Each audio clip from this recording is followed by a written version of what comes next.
Peace, true peace, happy holiday, peacemakers. Welcome to this week's holy day. We're going to get started here in a second.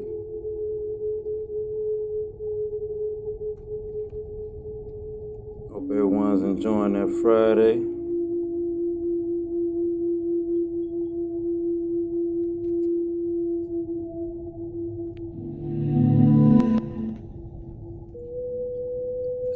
Started.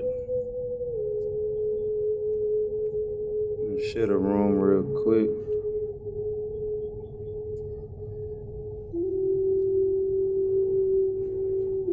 Get us started for this week.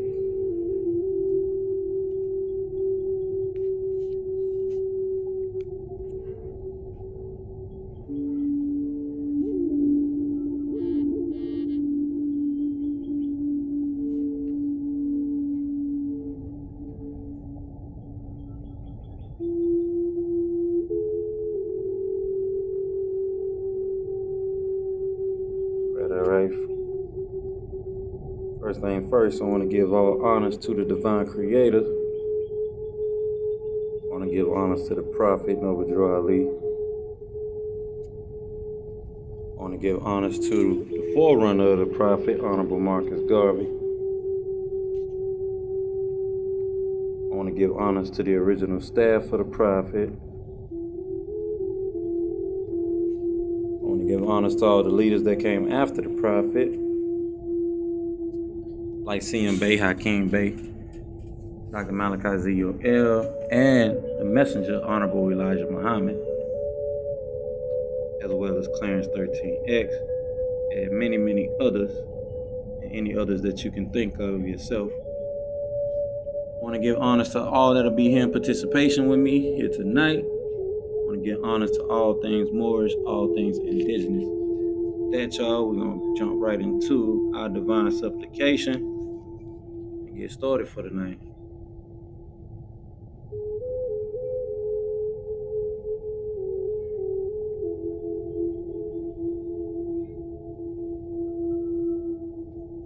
Like I said, I hope everyone's enjoying their holy day. Friends and family. We're gonna get it started.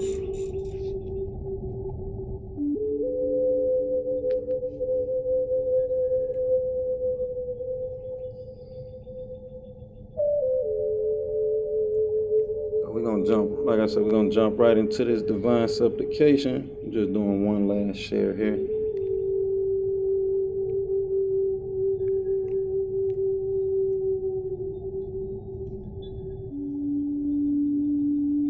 We'll get started here.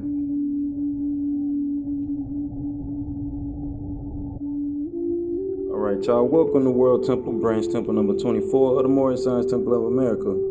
We are a globally chartered branch temple of the Moorish Science Temple of America. We're teaching our people their nationality and their divine creed that they may learn to love instead of hate. Come link yourself with the family of nations. With that, we begin our prayers and thinking by using the all. O Heavenly One, the Most High, who is sustainer of all the worlds, we do accept the duty you have laid on us to clean up the filth made by the West and its non-submitting fools. O my sustainer, we beseech you to keep your hand over us to control the strings of the courses of our lives. Our sustainer, and if we do wrong, please show thy divine blessings and forgiveness on us. You are the only one that can raise us true followers of the news bearers, and in thy name, we carry on. All right, y'all, so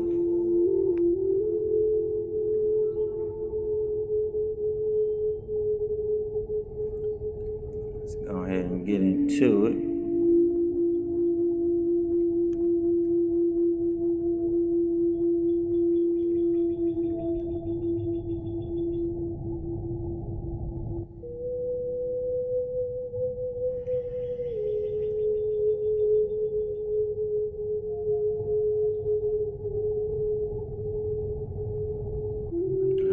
So let's go ahead and get into our 19 affirmations as we read here every week.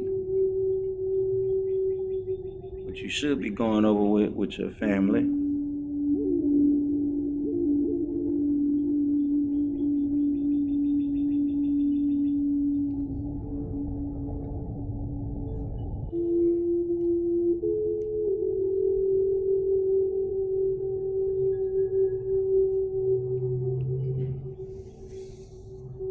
Let's get started for this week. Welcome.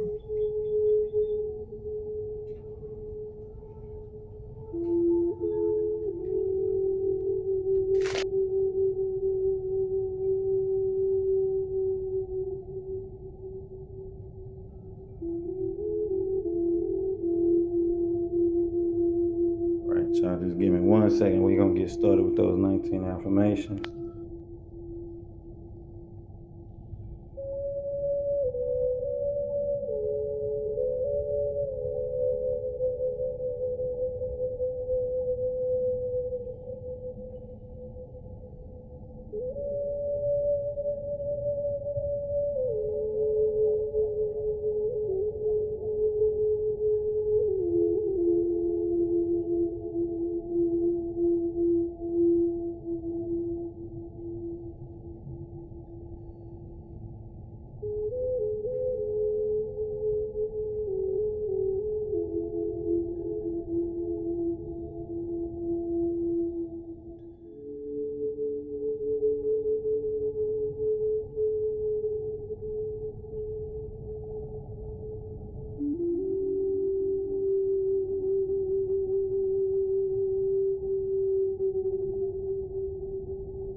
All right, y'all, so let's go ahead and jump right into these 19 affirmations here, which we call the daily affirmations of the children of the Elohim, and what we accept as fact. And so the daily affirmation of loyalty of the children of the Elohim. And as it states, we accept this fact the eternal laws of nature as revealed through science, past events, logic, and common sense, revealed as right knowledge, wisdom, and understanding. We accept this fact the highest laws of nature is the cooperation and harmony of all living things. We accept this fact our way of life as a means to the best end. We accept this fact that loyalty is the greatest of all honors and treason is the worst of all crimes. We accept this fact that what is good for the Holy Tabernacle is the highest virtue, and what is bad for the Holy Tabernacle is the ultimate evil. We accept this fact that the Holy Tabernacle is the finest and noblest organization for all humanity, created by circumstances, and the ancient and mystic order of Melchizedek is the noblest of fraternities on and above this planet. We accept this fact that creativity, love, and cooperation are the essence of success. We accept this fact that truth and facts are always and has always been the originator and creator of all success. We accept this fact that all worthwhile cultures and civilizations came about from the ancient Sumerians and Kamite Egyptians and the Anunnaki or Elohims from the heavens, without which there would be none. We accept this fact that for the Holy Tabernacle to survive, expand, and advance, we need first of all a revolution of values and thoughts, which must start within each person by being truthful with themselves and about themselves. Therefore, we completely and categorically reject all myths, fictions, religions, and lies that have not been proven. That would include your heavens, your hellfire and brimstones, your horn and pitchfork devils, your winged angels, and your old man God character sitting on the throne up there somewhere. We deal strictly with facts. If you can't prove it, we don't want to hear it. That doesn't mean we won't listen to you. Just don't expect us to accept your beliefs by virtue of a title such as Reverend, Pastor, Deacon, Imam, Sheik, Rabbi, Minister, Theologian, etc. That is your sensationalism, and we deal with just the facts. We accept this fact that the only true revolution is a war of good against evil, right against wrong, fairness against unfairness, loyalty against disloyalty, sincerity against insincerity, honesty against dishonesty. And this war is fought within each person among the agreeable and disagreeable Elohims that make up your willpower. We accept this fact that our community and its success will only happen with cooperation with all involved. We accept this fact that the total unification of all humanity on the basis of truth, that is, accepting people and races for who and what they are, respecting their culture, their languages, and their beliefs, and expect the same. We accept this fact that the human race's biological and cultural heritage is now under attack by our own morals, our self-righteousness, our desire to control industry, and these things attack the very existence of humanity. We accept this fact that males as well as females are equal in all things and should be dealt with as partners in all matters. We accept this fact that no one race of people is better than the other. In fact, no one wins the race and racism. We accept this fact that communication between different people is the cure to the ignorance that breeds the disease hate. We accept this fact that a good and well-rounded education could prevent most of the ignorance that plagues the world. We accept this fact that the all is just that, the all. You can't take from the all, you can't add to the all. We are all within the all as one. That is our concept of what you call a deity. To the fulfillment of these facts, we children of the Elohim forever pledge our lives, our sacred honor, and our spiritual zeal. True peace, true peace. All right, so we're going to open up next with our Moorish prayer and divine constitution and bylaws.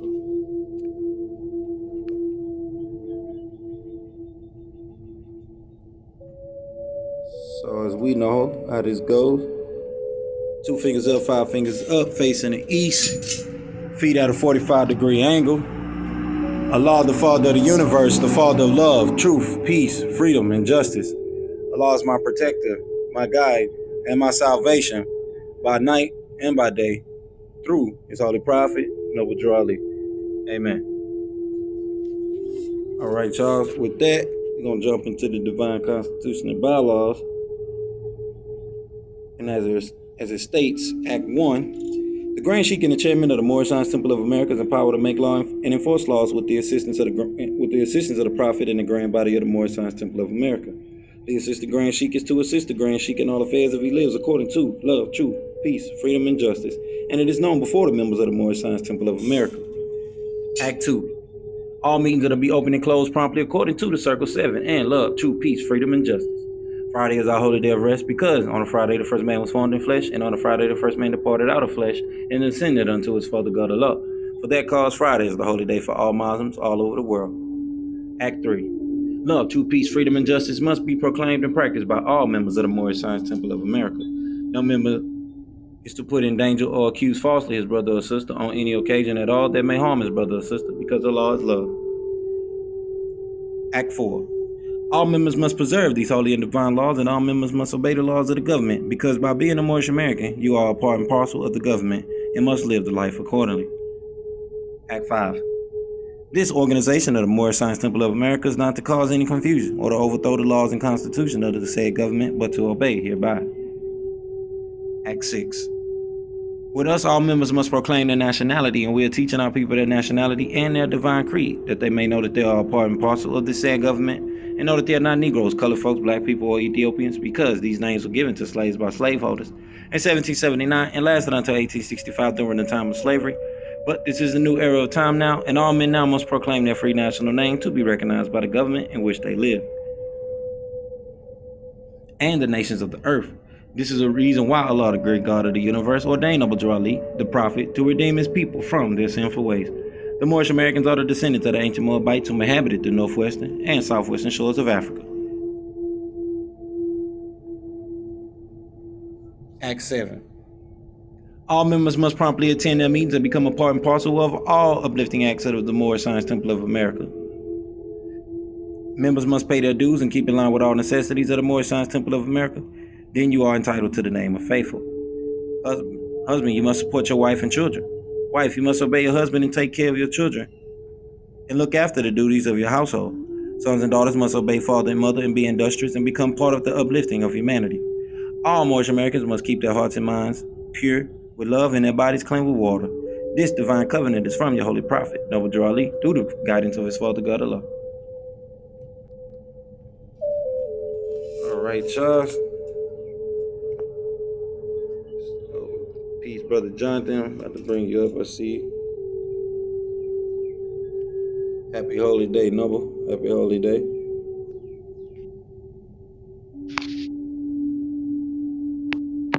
Happy holy day. All's well? Yeah, doing good. Thank you. How about you? All is well. A little stiffy over here. Been working out, but navigating. All right, so I'm finish our weekly opening with the weekly readings from the Holy Quran Circle 7. We'll be officially open for this week. So every week as we read here, starting out chapter 25, called the Holy Covenant of the Asiatic Nation.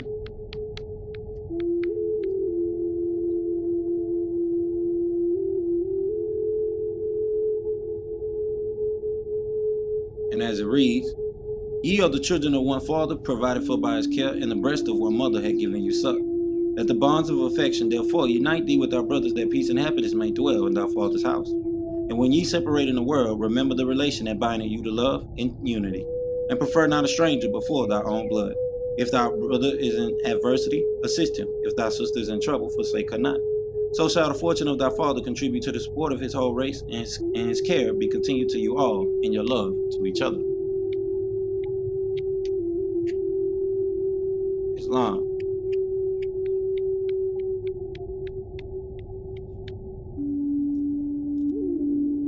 Love and unity. Peace, love, and unity.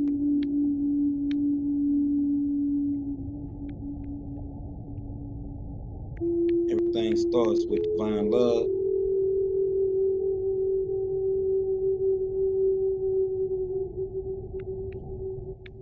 The prophets say we can't go nowhere without a treasury. We will not be able to go nowhere without operating in the state of divine love.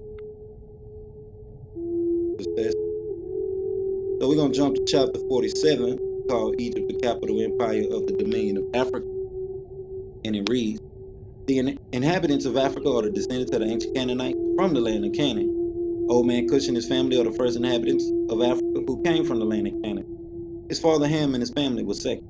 Then came the word Ethiopia, which means the demarcation line of the dominion of Mecca, the first true and divine name of Africa, the dividing of the land between the father and the son.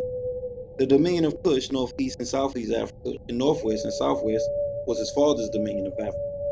In later years, many of their brethren from Asia and the Holy Lands joined.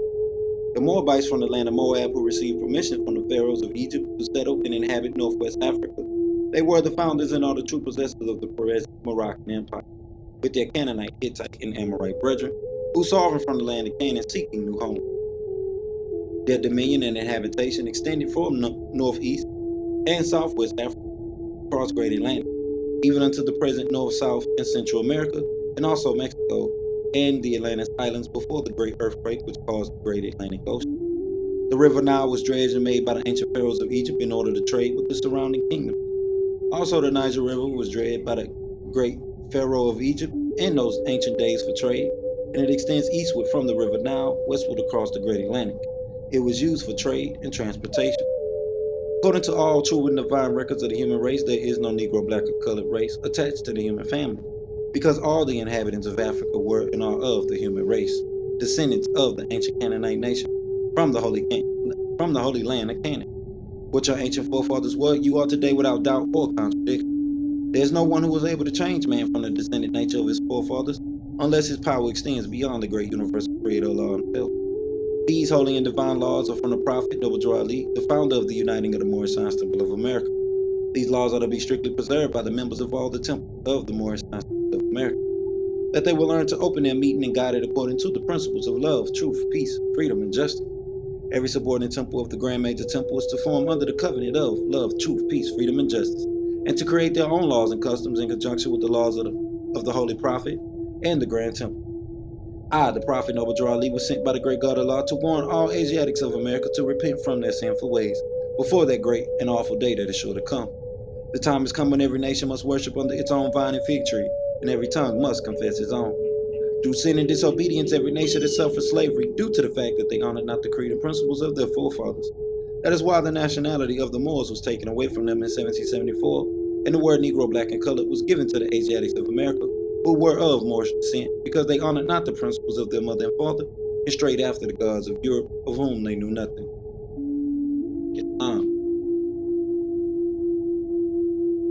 So, like I say, every week is something here that stands out every time read over these weeks reading. What stands out this week is, and I mentioned this before in Ayah 7, where it says, their dominion and habitation extended northeast and south Africa across the great Atlantis, even unto the present North, South, and Central America, and also Mexico and the Atlantis Island. So the dominion extended all the way over here to America. So what people are considering what America is today and calling themselves Native Americans were a part of a vast empire.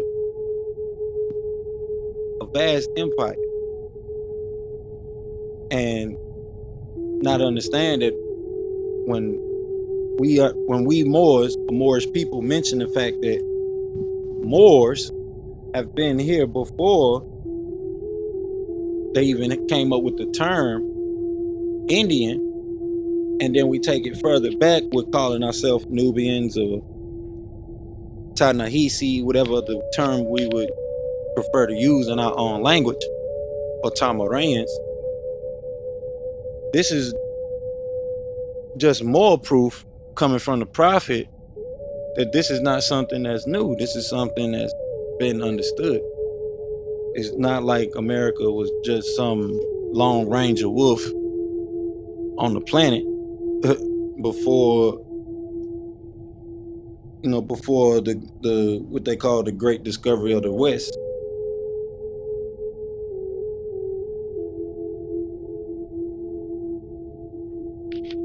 So with that, go ahead and jump to chapter 48, called The End of Time and the Fulfilling of the Prophet. And it reads, the last prophet in these days is Zabuwr, who was prepared divinely in due time by Allah to redeem man from their sinful ways, and to warn them of the great wrath which is sure to come upon the earth. John the Baptist was the forerunner of Jesus in those days, to warn and stir up the nation, and to prepare them to receive the divine creed which was to be taught by Jesus. In these modern days there came a forerunner of Jesus who was divinely prepared by the great God Allah, and his name is Marcus Garvey, who did teach and warn the nations of the earth to prepare to meet the coming prophet, who was to bring the true and divine creed of Islam, and his name is Zabuwr,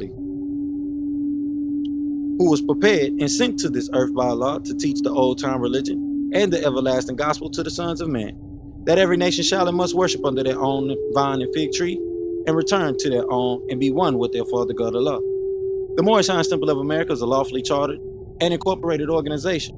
Any subordinate temple that desires to receive a charter, the Prophet has them to issue to every state throughout the United States, etc., that the world may hear and know the truth that among the descendants of Africa there is still much wisdom to be learned in these days for the redemption of the sons of man under love, truth, peace, freedom, and justice. We, as a clean and pure nation descending from the inhabitants of Africa, do not desire to amalgamate or marry into the families of the pale-skinned nations of Europe, neither serve the gods of their religion, because our forefathers are the true and divine founders of the first religious creed for the redemption and salvation of mankind on earth. Therefore, we are returning the church and Christianity back to the European nation as it was prepared by their forefathers for their earthly salvation, while we, the Moorish Americans, are returning to Islam, which was founded by our forefathers for our earthly and divine salvation. The covenant of the great God Allah, honor thy father and thy mother, that thy days may be long upon earthland, which the Lord thy God Allah had given thee. Come all ye Asiatics of America and hear the truth about your nationality and birthrights, because you are not Negroes. None of your forefathers' ancient and divine creed that you will learn to love instead of hate. We're trying to uplift fallen humanity. Come and link yourself with the family of nations. We honor all true and divine prophets. Islam. Get started. Please.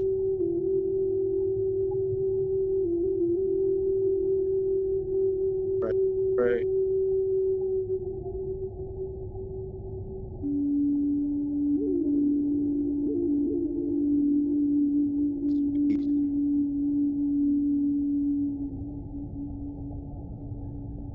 I got some updates.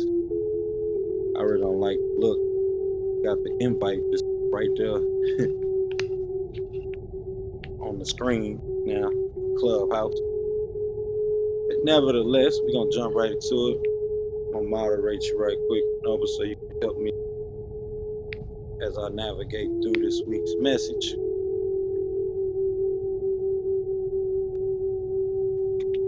I'll do my best. Yes, yes, right. Yeah, so going to jump right into this week's message.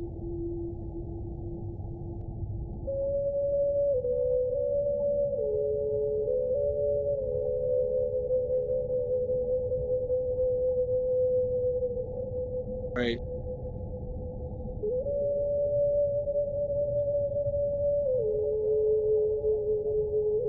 So I want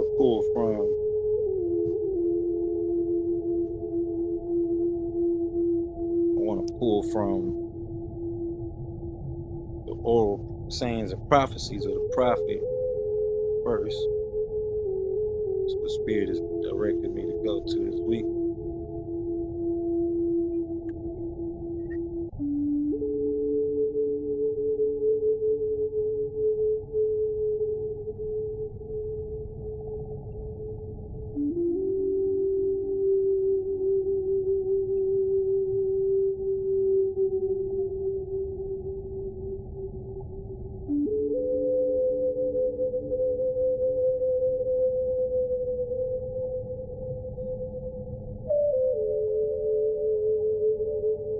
All right, so I'm gonna go ahead and jump right into this. Prophet gave a great warning for those that jump into the gospel and taking in these divine messages and then turning and going wayward.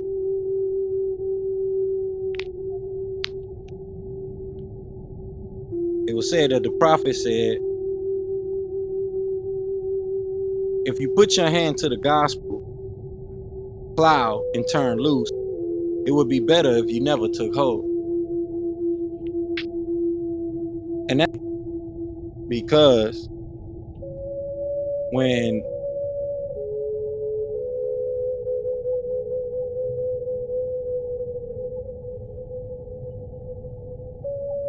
when when you start to learn about the truth,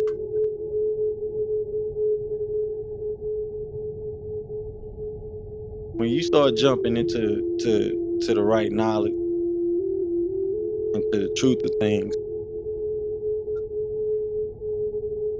you really do become a responsible party, especially amongst the people around you.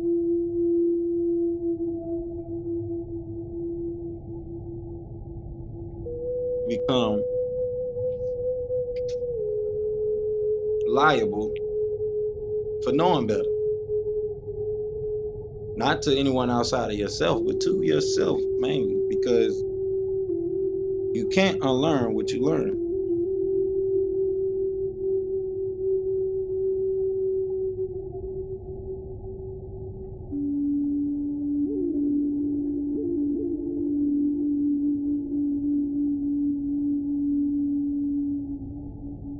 can learn how to do better. That can happen. You can learn how to transcend. You can learn to refine. Because you can't unlearn what you learn. So the prophet states it's better that you don't take hold of the truth regardless, because it's gonna kick you in the butt. You're gonna meet with those conscious decisions that you make every time. The prophet also stated, "Woe upon the one that scatters my flock." There's a lot of people, as I mentioned here before, some that think that they graduate from the temple and don't need the temple no more, that are out here really. And you have people outside of that too as well, just out here hell bent on keeping people from learning about the Moorish Temple of America, about learning about the way the temple actually functions, because they had a bad experience in somebody's temple,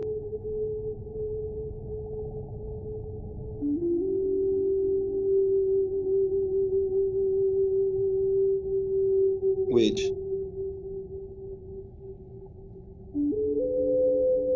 is really a disservice to people. And in their mind, they think they're doing the right thing.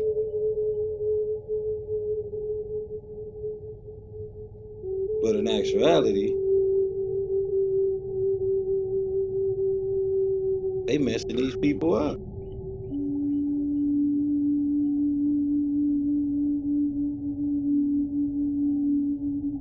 Messing them up bad.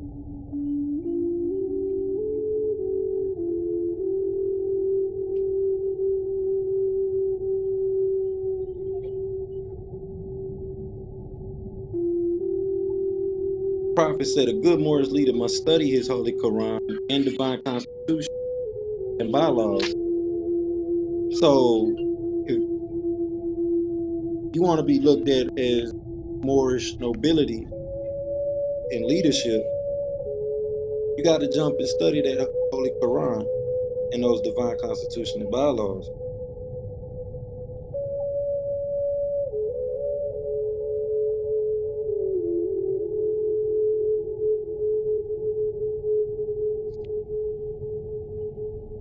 You got to study that.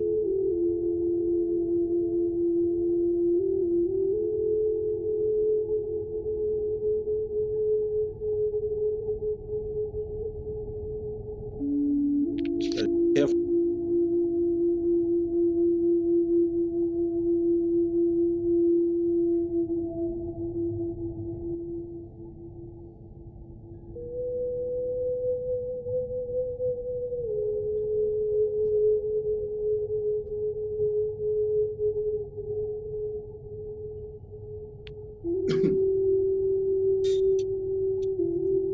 And one of the most important things about that is this is how you learn the message of the prophet, the message that the prophet was trying to convey to connect everybody. Because one of the things the prophet mentioned was, if I can't teach you here, I will teach you on the soul plane. So this is why we have a lot of the spiritually or divinely innovative things that happen, or innovative things, I'm sorry, that happen as we continue to study, read, and be guided on what to read here every week, and how things circumvent themselves with the knowledge, with the wisdom coming from the prophet.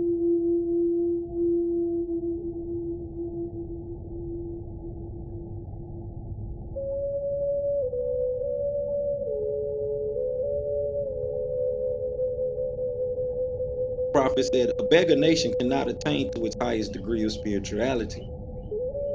And we see that here greatly in America and across the world with other nations, plenty other nations, especially indigenous and melanated people that populate those nations. You see a lack of what has been done in certain nations that have spiritually transcended a lot of the mundane things that we in the world of modern civilizations still can't seem to grasp as a whole. Fighting against each other, disunified, individualism sticks out more or is more important than coming together as a community and communities of people.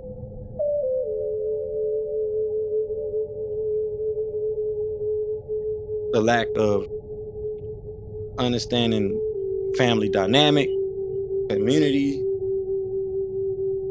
the list goes on, especially when it comes to our legacies or marriages, however you want to look at that.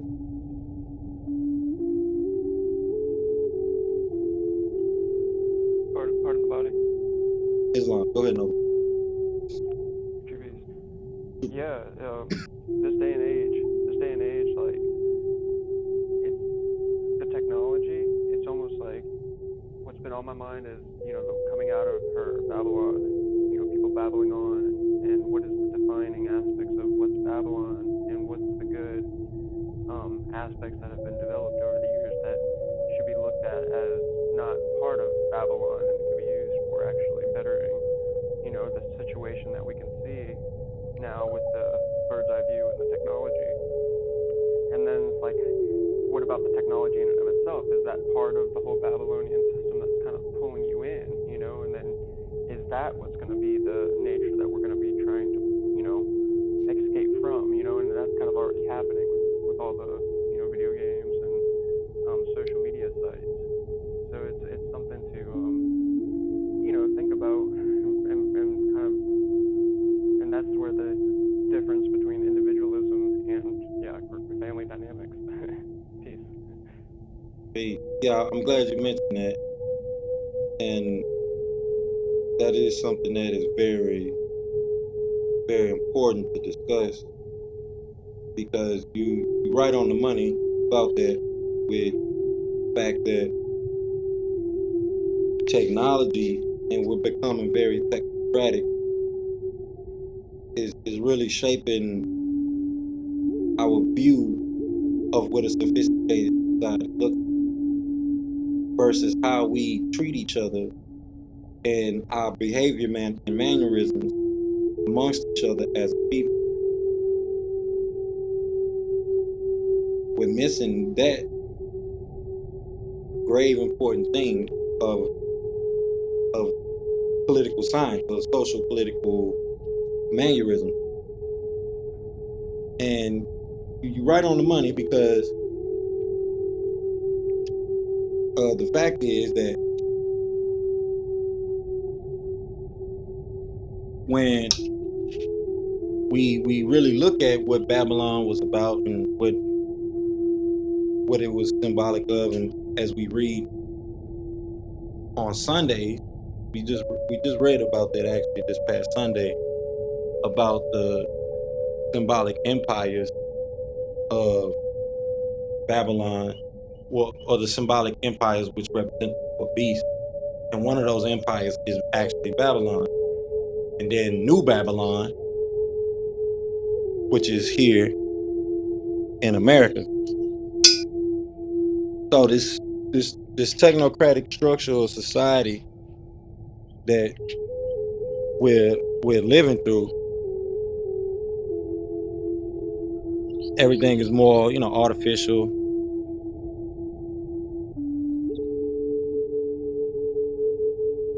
based on superficial means for things.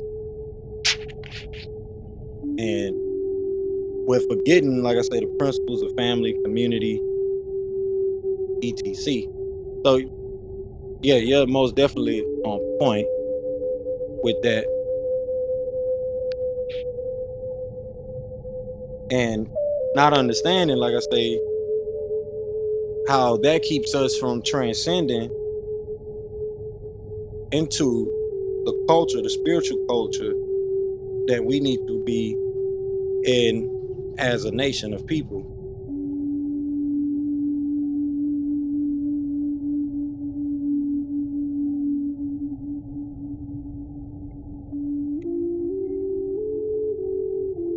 So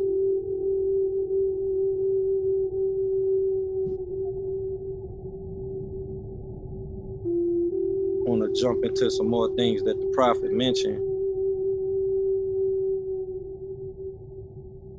The prophet stated that there's one Allah, one prophet of the temple, and one Moorish Science Temple of America. One temple, one prophet, as we like to say. And this is solely because of the technology, things like that that we mentioned, that causes people to be caught up in the the Babylonian ways of things and missing the great mission, great purpose, the great pivotal point of the prophet,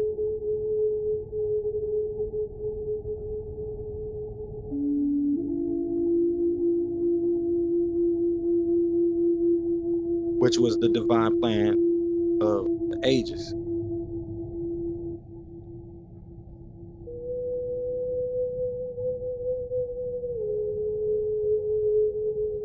And in that plan, which is to bring us together, develop communities and economic infrastructure for indigenous people.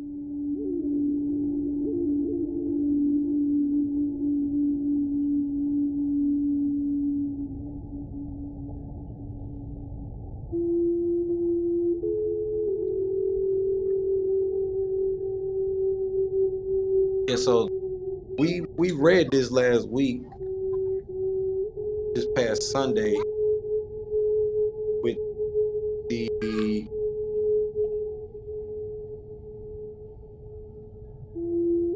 we read that this past week on Sunday in the newcomers gathering about Babylon and the things that are take place in the prophecy that are actually taking place here in real life as we continue to see. But it is a topic of importance that I just mentioned here numerous times because of the fact that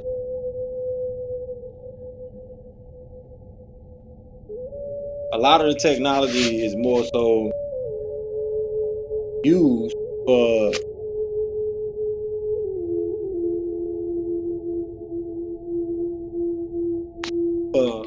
social surveillance of people, spying and all kind of things that are going on with technology, versus utilizing these technologies to create a grander society, a society that works in mutual that works in a mutual way with nature itself. A lot of the things that we do are very destructive to nature, especially with like mining and the things that we need for mining, minerals, precious metals, etc., that we use for the technologies that we use, like our phones, our laptop,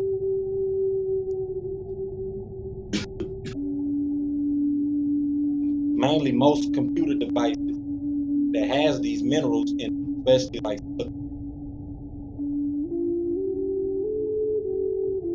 why they call Silicon Valley, because silicon.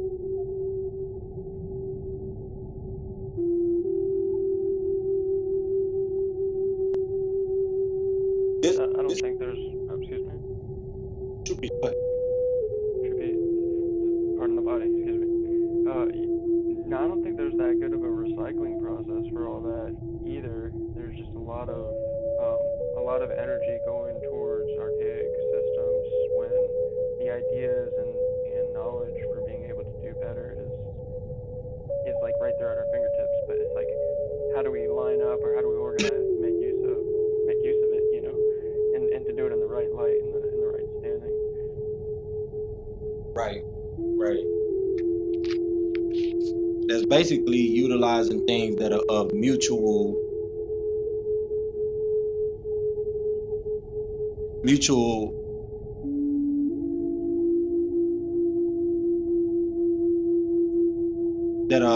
operation with nature itself. Things that operate on natural principles of nature, best way. There's technologies that we can come up with that actually benefit nature and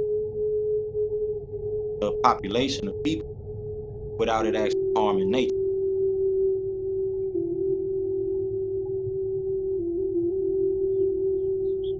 Even like the houses and things that we build, there's ways to go about building them without actually being destructive towards nature.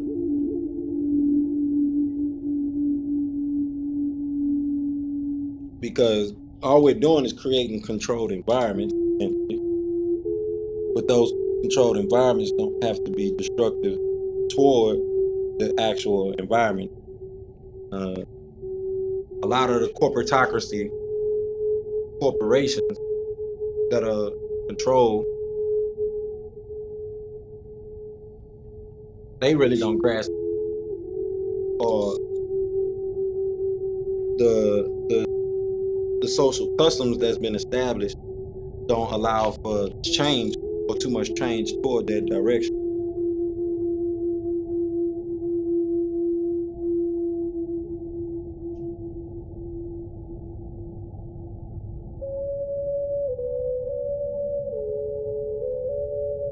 The prophet said, "The grand body shall make the laws, and the supreme council shall interpret the laws, and be the sole judges of what constitutes a violation of the law, or what constitutes a violation of the laws that are made."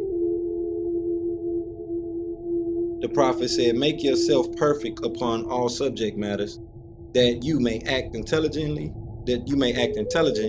on all lines of procedures." The prophet stated, "These verbal laws are everlasting and eternal, just as much as my written law."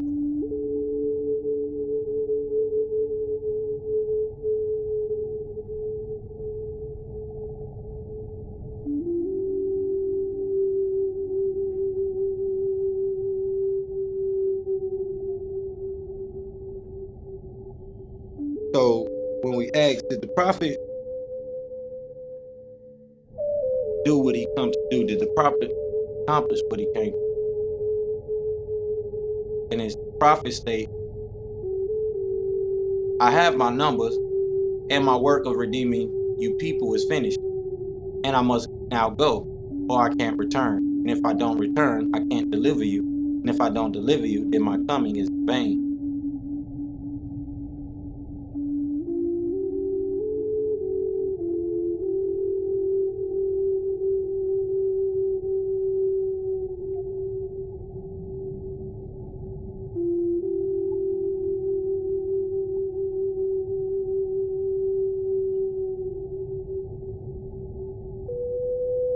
The prophet said, "Our nationality in this government began with the parade." So those are the parades that we take place in Chicago and other surrounding states.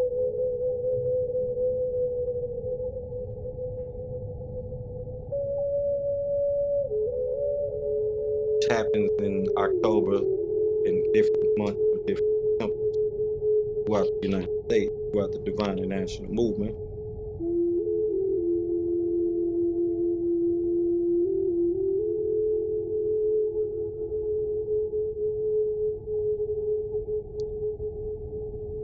The prophet said, "The garment I have on represent power, and if you obey my voice, you will have power with me. I'm going to free you, though it is hard, because of your mixture, which brings about many different spirits. When you fail to hear my voice, you are lost. It is against the law to stand up in any audience intoxicated. The leader is not to stay out all night diving earnings away to someone else. You who are heads of temple, it is easy for you to destroy the influence of the temple and me. Now lace up your shoes and get right. So if we look at the state of the Moorish Science Temple of America now in the Divine and National Movement, we see a lot of this has been done by those that are the leaders, grand sheiks of the temple. A lot of temple banging against each other, creating splinter groups. A lot of people come take from the work of the prophet and don't give him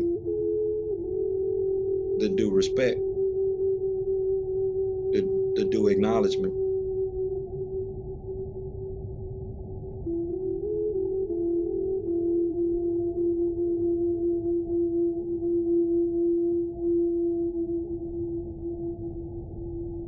So with that, I want to go ahead and jump into Holy Tablets.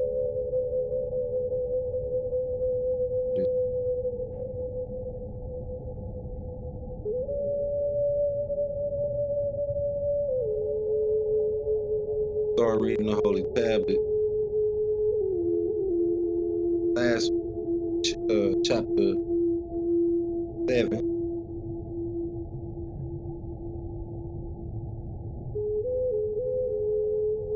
We was discussing the living soul. Read some things that were in conjunction with the living soul in the Circle 7 Holy Qur'an.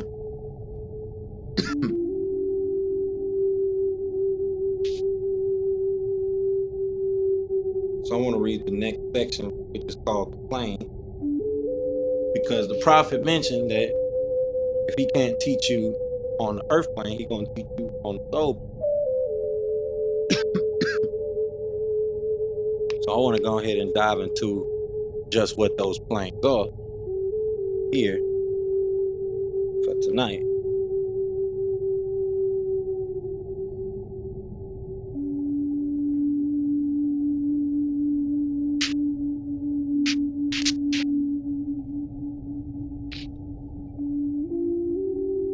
All right.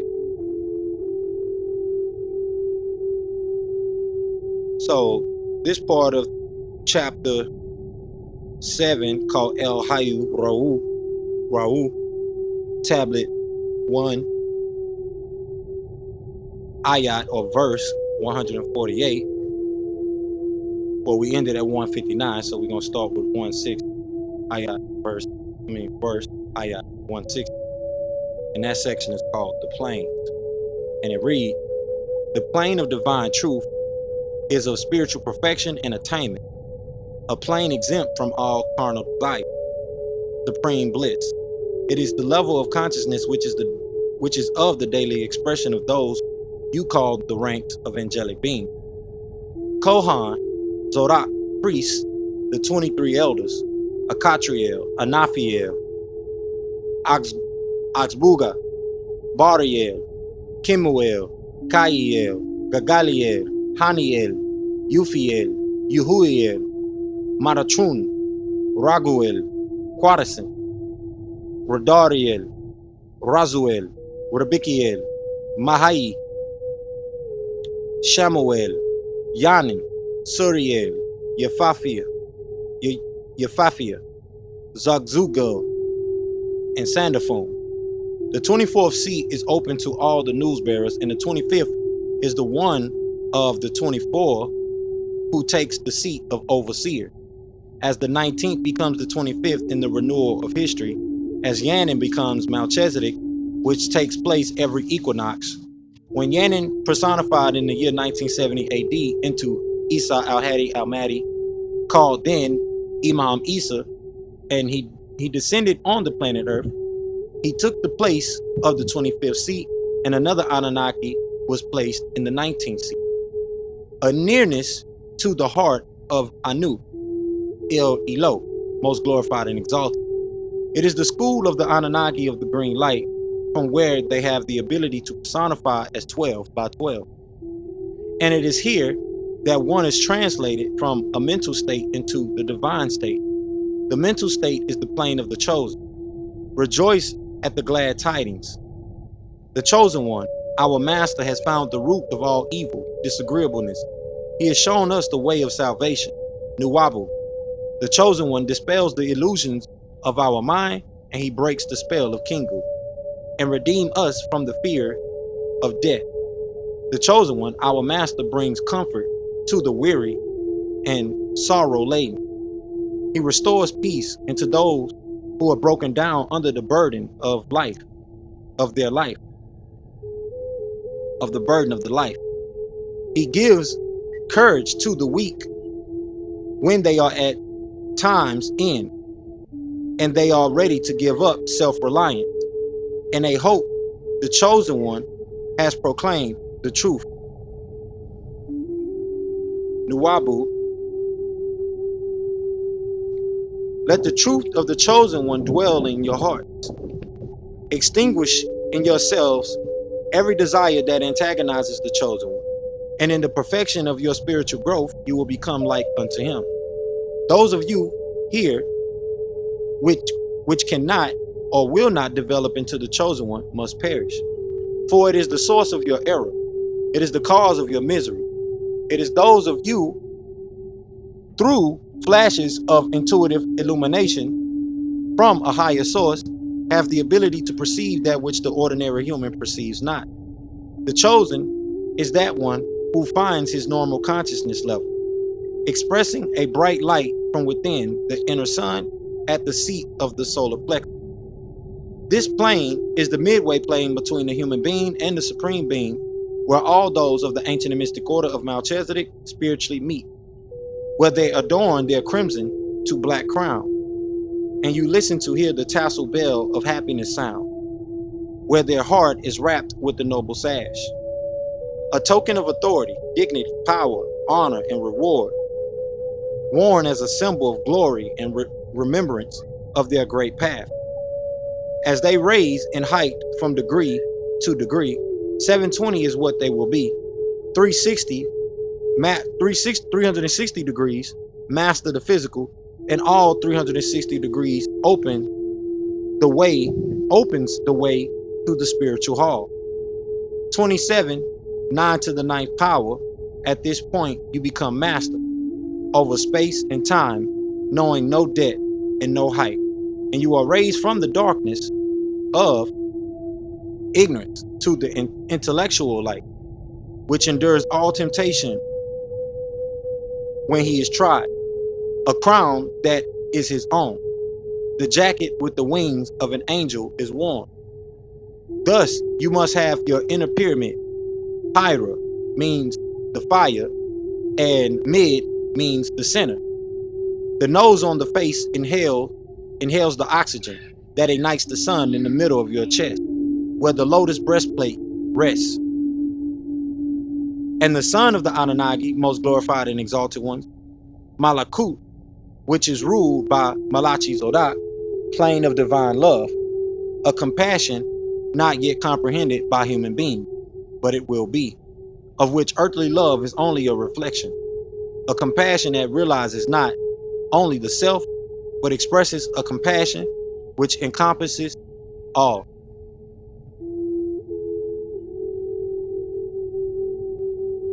All right, so I want to tap in with that. Islam, Brother Mo, I see you. Happy holy day. I know you was in the room.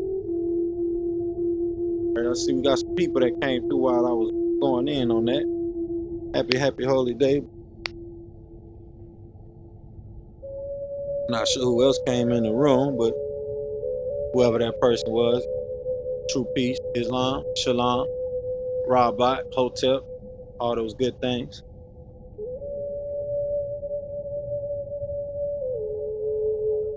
I want to give honors to the brother Mo, Rahim, Muhammad. But we just read from the Holy Tablets called The Plains from chapter 7 El Hayu Ra'u, which means the living soul. Last week, we talked about the soul of man, or the holy instructions of the soul, out of the Circle 7 Holy Qur'an. And we read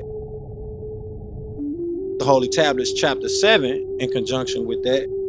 And as we just read from today, the oral sayings and prophecies from the prophet, one of the things the prophet said, if I can't teach you from the physical plane, I'll teach you from the soul plane. And as I mentioned, this past holy day, the master teacher mentioned how he incarnated as the prophet, as the messenger, as Clarence 13X, to complete the work of their missions, of their divine missions. And these are some great individual beings that we're talking about. Each one had a different portion of knowledge that came with their teaching.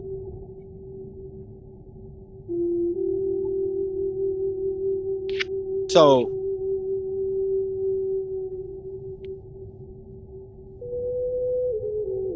I know it's just us. I don't know if any one of y'all want to do,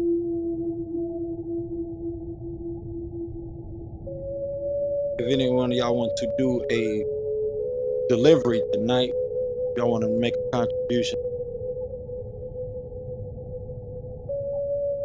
If not, that's okay. I can continue on to our next segment, which we're going to jump into the El's Holy Quran for the night.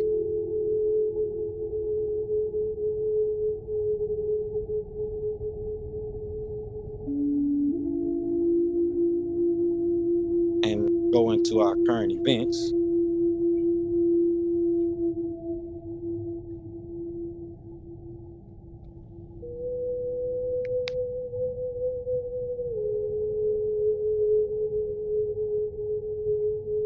Nonetheless, as we see stated in the Holy Tablets, these different planes, like I said, the prophet mentioned that if he can't teach you on earth, he'll teach you from these different planes, from the soul plane. And the master teacher here in the Holy Tablets mentions just what those planes are and the beings that occupy those planes, the beings of authority, the seats of authority that occupy those planes.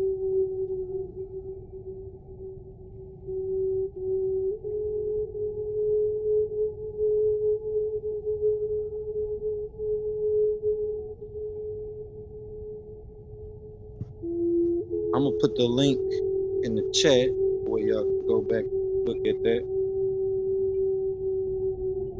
And we will be putting this on YouTube, so shout out to everyone that's listening from YouTube. We almost passed 700 followers, subscribers on YouTube.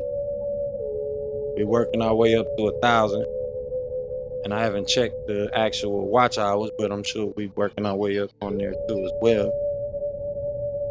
Because we was close to 2,000 hours.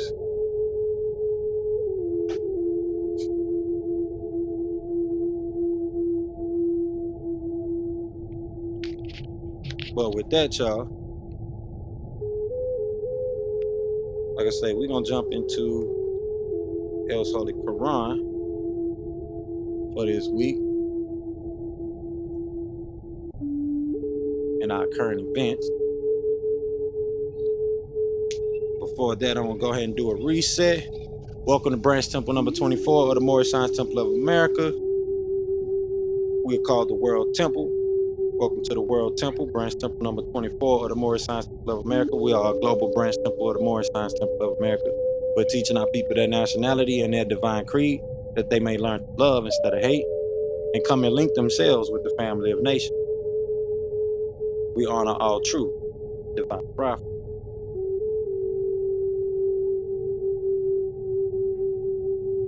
Right, y'all. So like I said, we're gonna jump into El's Holy Quran. We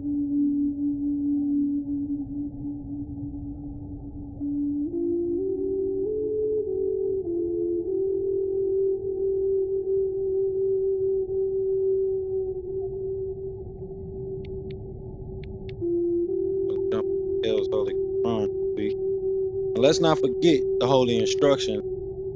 I want to give acknowledgement to the holy instructions in the Circle 7 Holy Quran as well.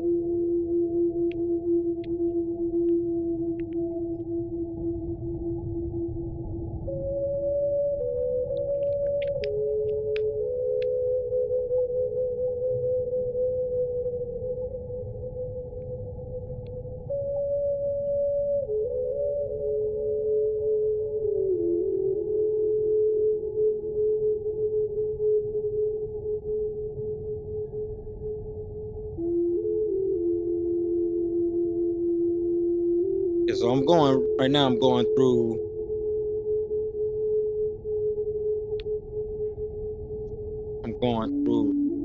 Circle 7 to see if we want to touch on anything now before we jump to El's Holy Quran.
All right. So let's jump into El's Holy Quran.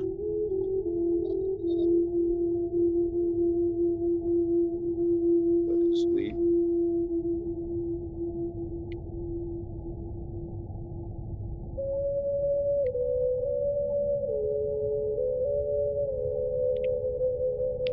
And the main thing that sticks out is how the original writings of what these scriptures became, which were channeling from our ancient sages and spiritual leaders from the past,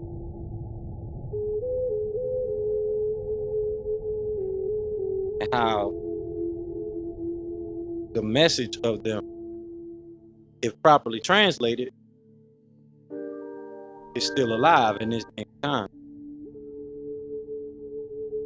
So we're going to read chapter 17, chapter 18, all the way to chapter 18, because we are experienced this week and we can do so.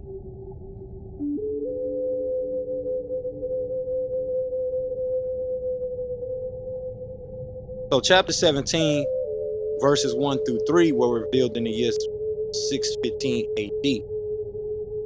Anno Dominion, or Anno Domino, the year of 615 after Christ, as they call it or consider it. So chapter 17 is called Al Ma'un, which means the beggar's bowl. The original chapter, which got misplaced with the mistranslation for chapter 107.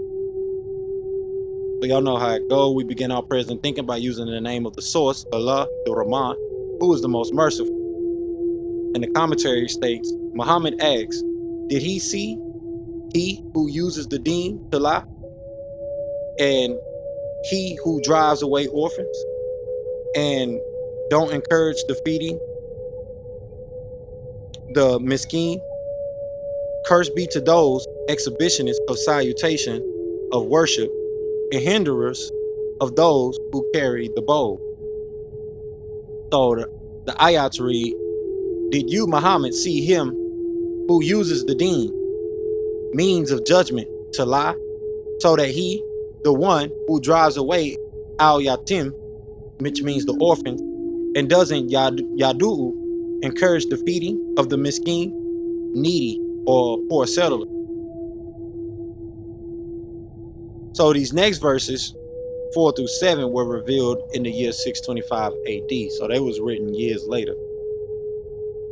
And in the ayats read, so Walun, curse be to those of you who worship, make salat, or prayer, supplication.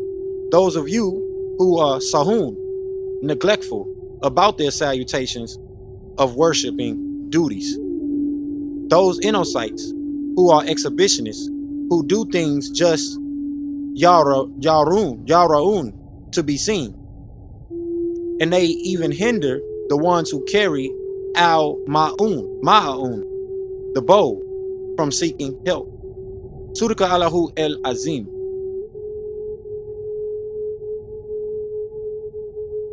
So we got to address that, because chapter 17 is addressing the people who prayer come in here just to be seen.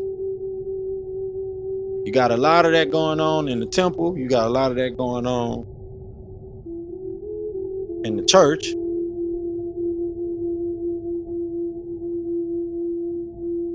Because one of the things that's mentioned is do your prayers in solitude.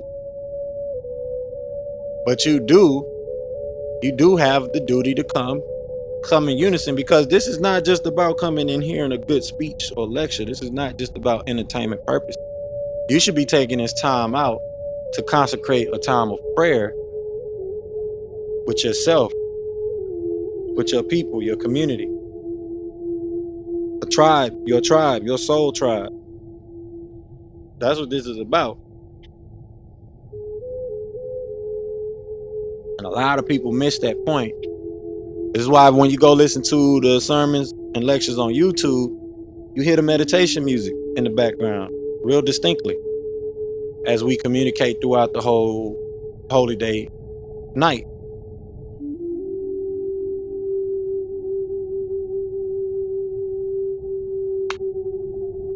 This is the reason why we do holy day at this certain day. At this certain time during the day, because of what it is symbolic of.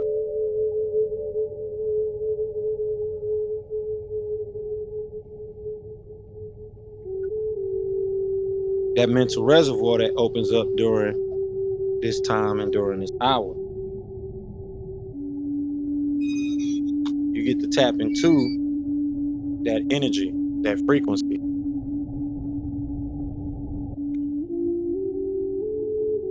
So we're going to jump right into chapter 18, which was revealed in the year 615 AD, called Al-Kafarun, which means those who conceal that which they know to be true. Be the facts. So this was changed from chapter 18, the original, to chapter 109 in the mistranslation. Begin all prayers and thinking by using the name of the source, Allah, the Rahman, who is the most merciful. The commentary states, the concealers of the facts, I am not a slave for what you are a slave for, and you are not a slave for Al-Aliyun Ali. I am not a slave for your spook gods, shrines, and kabbas. You will have your deen, which means way, and I will have mine. So the ayats read, say, O you, Al-Kafarun, those who conceal that which they know to be the facts, or right knowledge, I am not a slave to what you are a slave to, and you are not a slave for him, who I am a slave for, Al-Aliyun Ali Anu. And I am not a slave of what you are a slave for, Spook did. And you are not a slave, and you're not slaving for him whom I'm slaving for, Al-Aliyun Ali Anu. And you are not a slave for him, not them, whom I am a slave for, Al-Aliyun Ali Anu.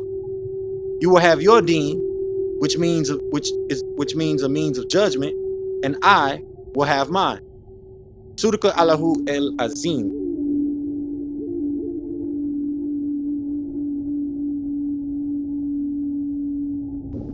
All right, so that chapter right there is basically self-explanatory, and especially when we get into the discussion about the temple, about how we are a theocratic structured body politic. We are a theocratic government as the Moorish Science Temple of America. This chapter right here affirms that. This chapter in the scriptures affirms that point. This is why it's important to read these scriptures, because this is what you're standing on. This is what is law to you. This is the original constitution to you.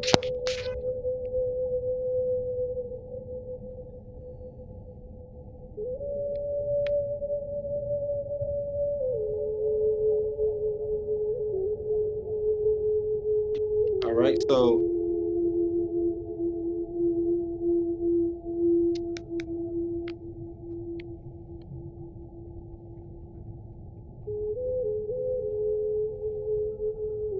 after it froze up. Okay.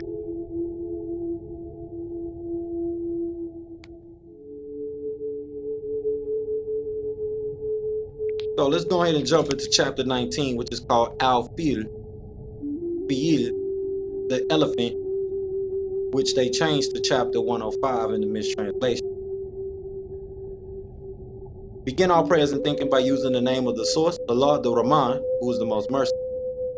And the commentary reads, Muhammad asked, didn't he see how his Rab dealt with the companions of the Fil? The source manifested their Qayyid to destroy the Kaaba. He sent airborne flock, throwing stones from Sijil on them. Their flesh was as raw, like kernels of quickly consumed corn. And the ayats read, the verses read, Gabriy'El is speaking right here. Didn't you see how your Ahmad, Rab, who is sustainer, dealt with the companions of the Fiyil, meaning elephant? Abrahat al-Ashram, viceroy of Yemen, didn't he not we, manifest that their Qayyid scheming to destroy the Kaaba was a grave error, and consequently he sent airborne craft, Tayyar, flocks on them, throwing hot hijarat stones from Sijil, pellets on them, shooting at them by throwing stone bullets from Sijil or pellet called Naru stones that rise. He made their flesh raw like ka'as, kernels of quickly consumed corn, plucked bullet holes, and chewed hay. Sudaka Allahu el Azim. So we gotta reflect on that one, because the Quran is basically saying here that the sustainer guided some extraterrestrials to basically do a drive-by on the people of Fayil, or the people of the elephant, the people of that viceroy during that day. So when we say theocratic jurisdiction,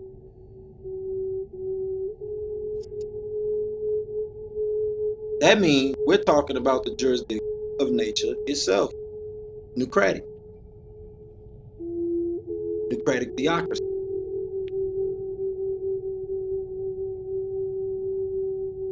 The fact that the Quran is talking about extraterrestrials that just basically did a drive-by on those that didn't respect the divine laws of nature. So this is why I say the jihad is more of a spiritual battle, eternal battle than anything.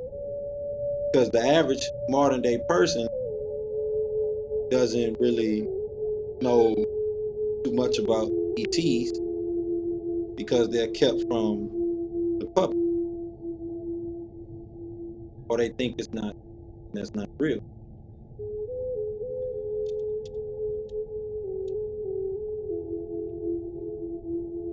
But right here, we're reading how the angels basically did a hit 'em up on mortals for not respecting the law.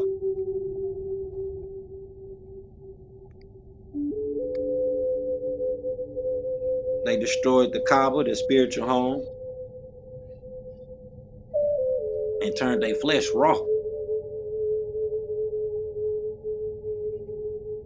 And this is Gabriel asking, did you not see what we did to them people in Africa that was disobeying the law?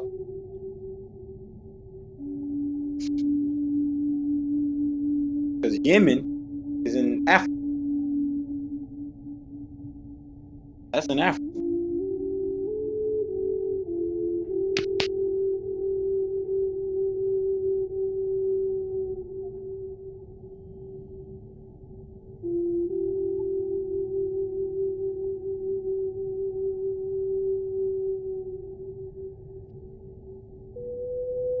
And the ashram is something that's mentioned, Abrahat al-Ashram.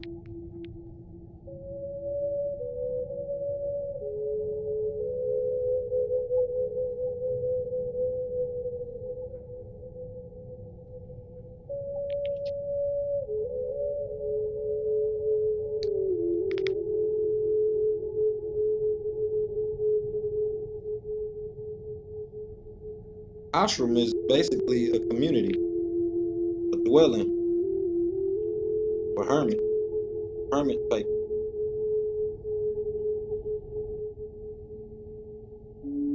They consider it an estate or house, however you want to look at it.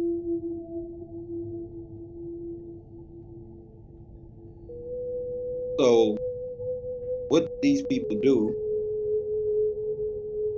cause the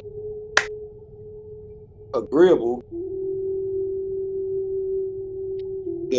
angelic beings to come and do a hit 'em up. This is why I said this past Sunday in Newcomers Gathering, don't be mistaken or fooled that the agreeable beings, or being an agreeable being, being a benevolent being, means that you're docile, you don't fight, and you don't protect yourself, or you don't protect nature.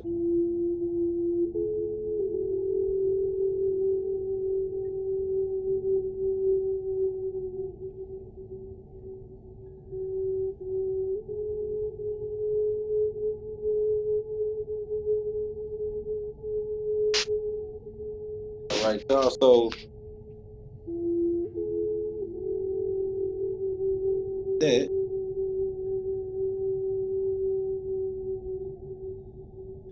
we're gonna jump right into our current events. So the floor is open. Any current events anybody want to discuss? Let's talk about it. Let's talk about it. The floor is open. I yield the floor over to the floor, or I yield the temple over to the floor. What's on your minds for this week? What's going on? What's the good news?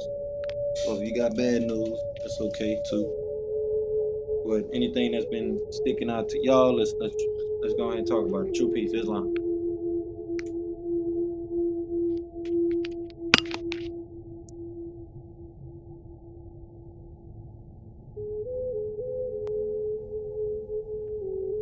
True peace. True Only peace. thing I've been seeing is the, I guess Trump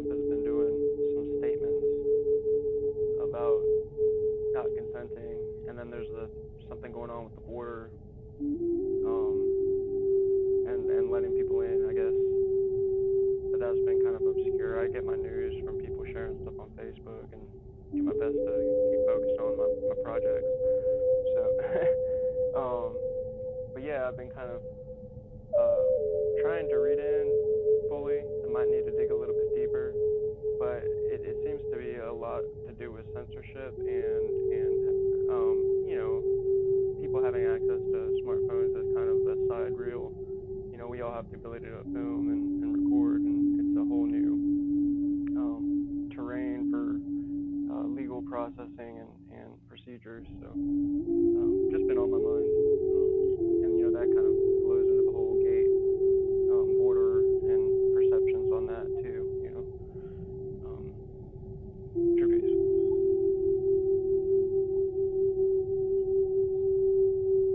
Peace. Yeah, I've definitely been noticing that too as well. Been a lot of Twitter spaces and Twitter space conversations, clubhouse rooms on that particular topic, along with the banking crisis that still continuously carrying on. Been a lot about that. Well,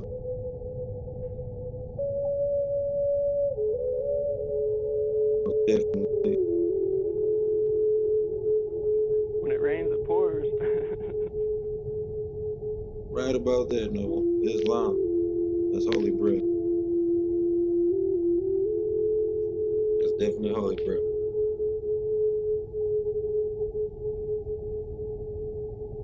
So I'm gonna change the link at the top of the room so we can prepare for our next segment.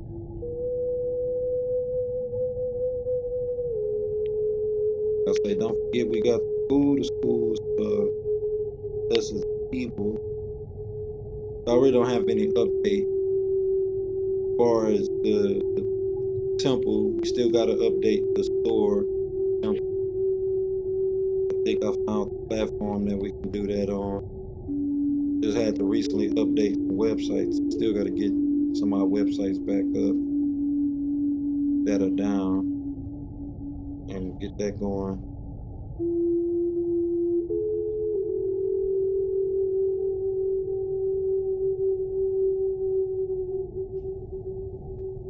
I have been seeing a lot of companies accepting Bitcoin now as a payment for products and trading stuff and whatnot.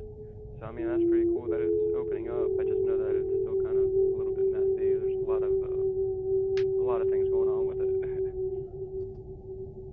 Yeah, that's funny you mention that because Brother Raheem has a platform that allows him to also take in crypto, so we can take in crypto payments as needed here in the temple. But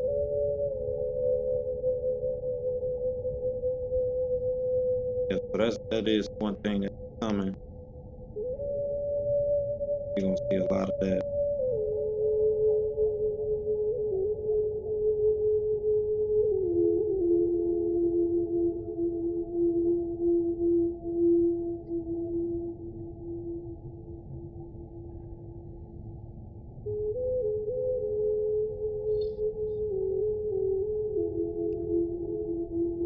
Right. So appreciate those shares, Noble.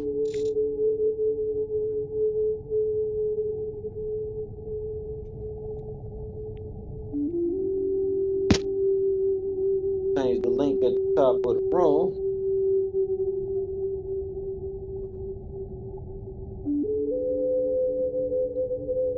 So we can prepare for our next segment.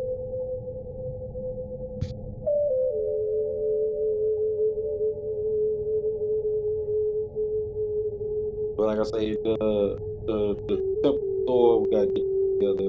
They get some of the websites taken care of. We keep those going. And currently we are working on some things, me and Brother Raheem,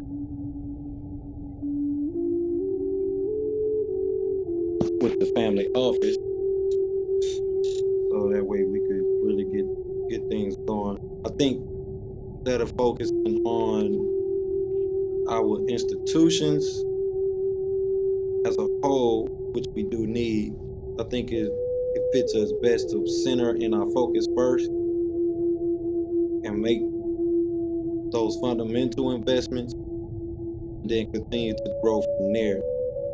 Because we got to get on the ball with what's needed for us community, especially going into these next couple of years, because things are going to be much, much crazier. You have the Restriction Act in place. You have the stable coin bill. As I mentioned before last week, Texas is trying to do their own gold-back crypto.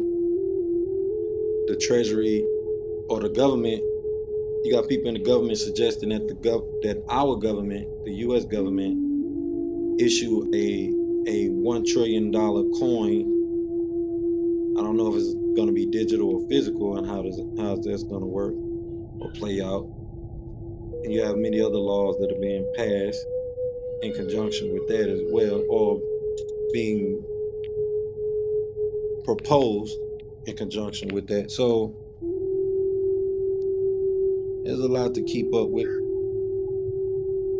and to prepare for. But as I was mentioning, we centering our focus so that way we can be prepared for the things that are to come and really start to grow here as a community,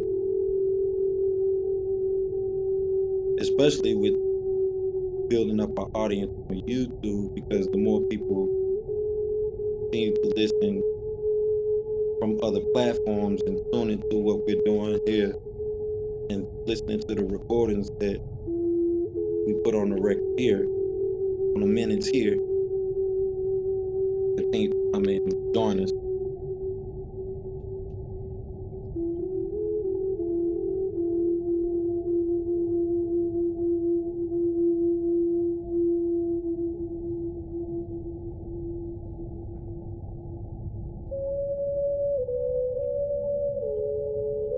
All right.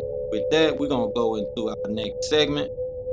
So I'm going to go ahead and do another room reset, which may be the last reset tonight before we close out. But this is branch temple number 24. Welcome to the World Temple, branch temple number 24 of the Moorish America. We're teaching our people their nationality and their divine creed, that they may learn to love instead of hate. God, their meeting according to the principles of love, true peace, freedom, and justice. Teaching our people their divine creed and nationality. Come link yourself with the family of nations. Learn to love instead of hate. Islam. With that, we're going to go into tonight's holy instructions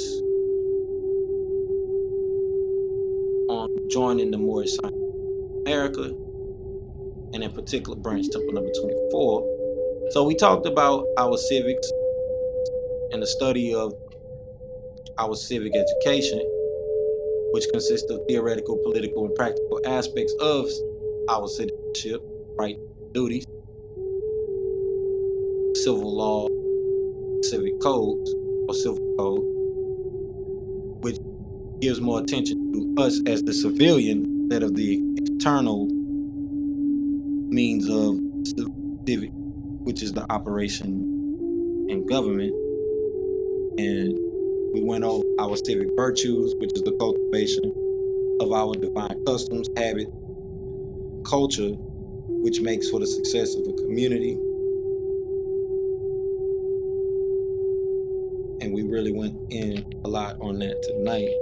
Also, as well as our civic engagement, how we are to come together to communicate about the things that are of public concern and those issues, and what do they mean to us, and how can we provide any solutions for those issues.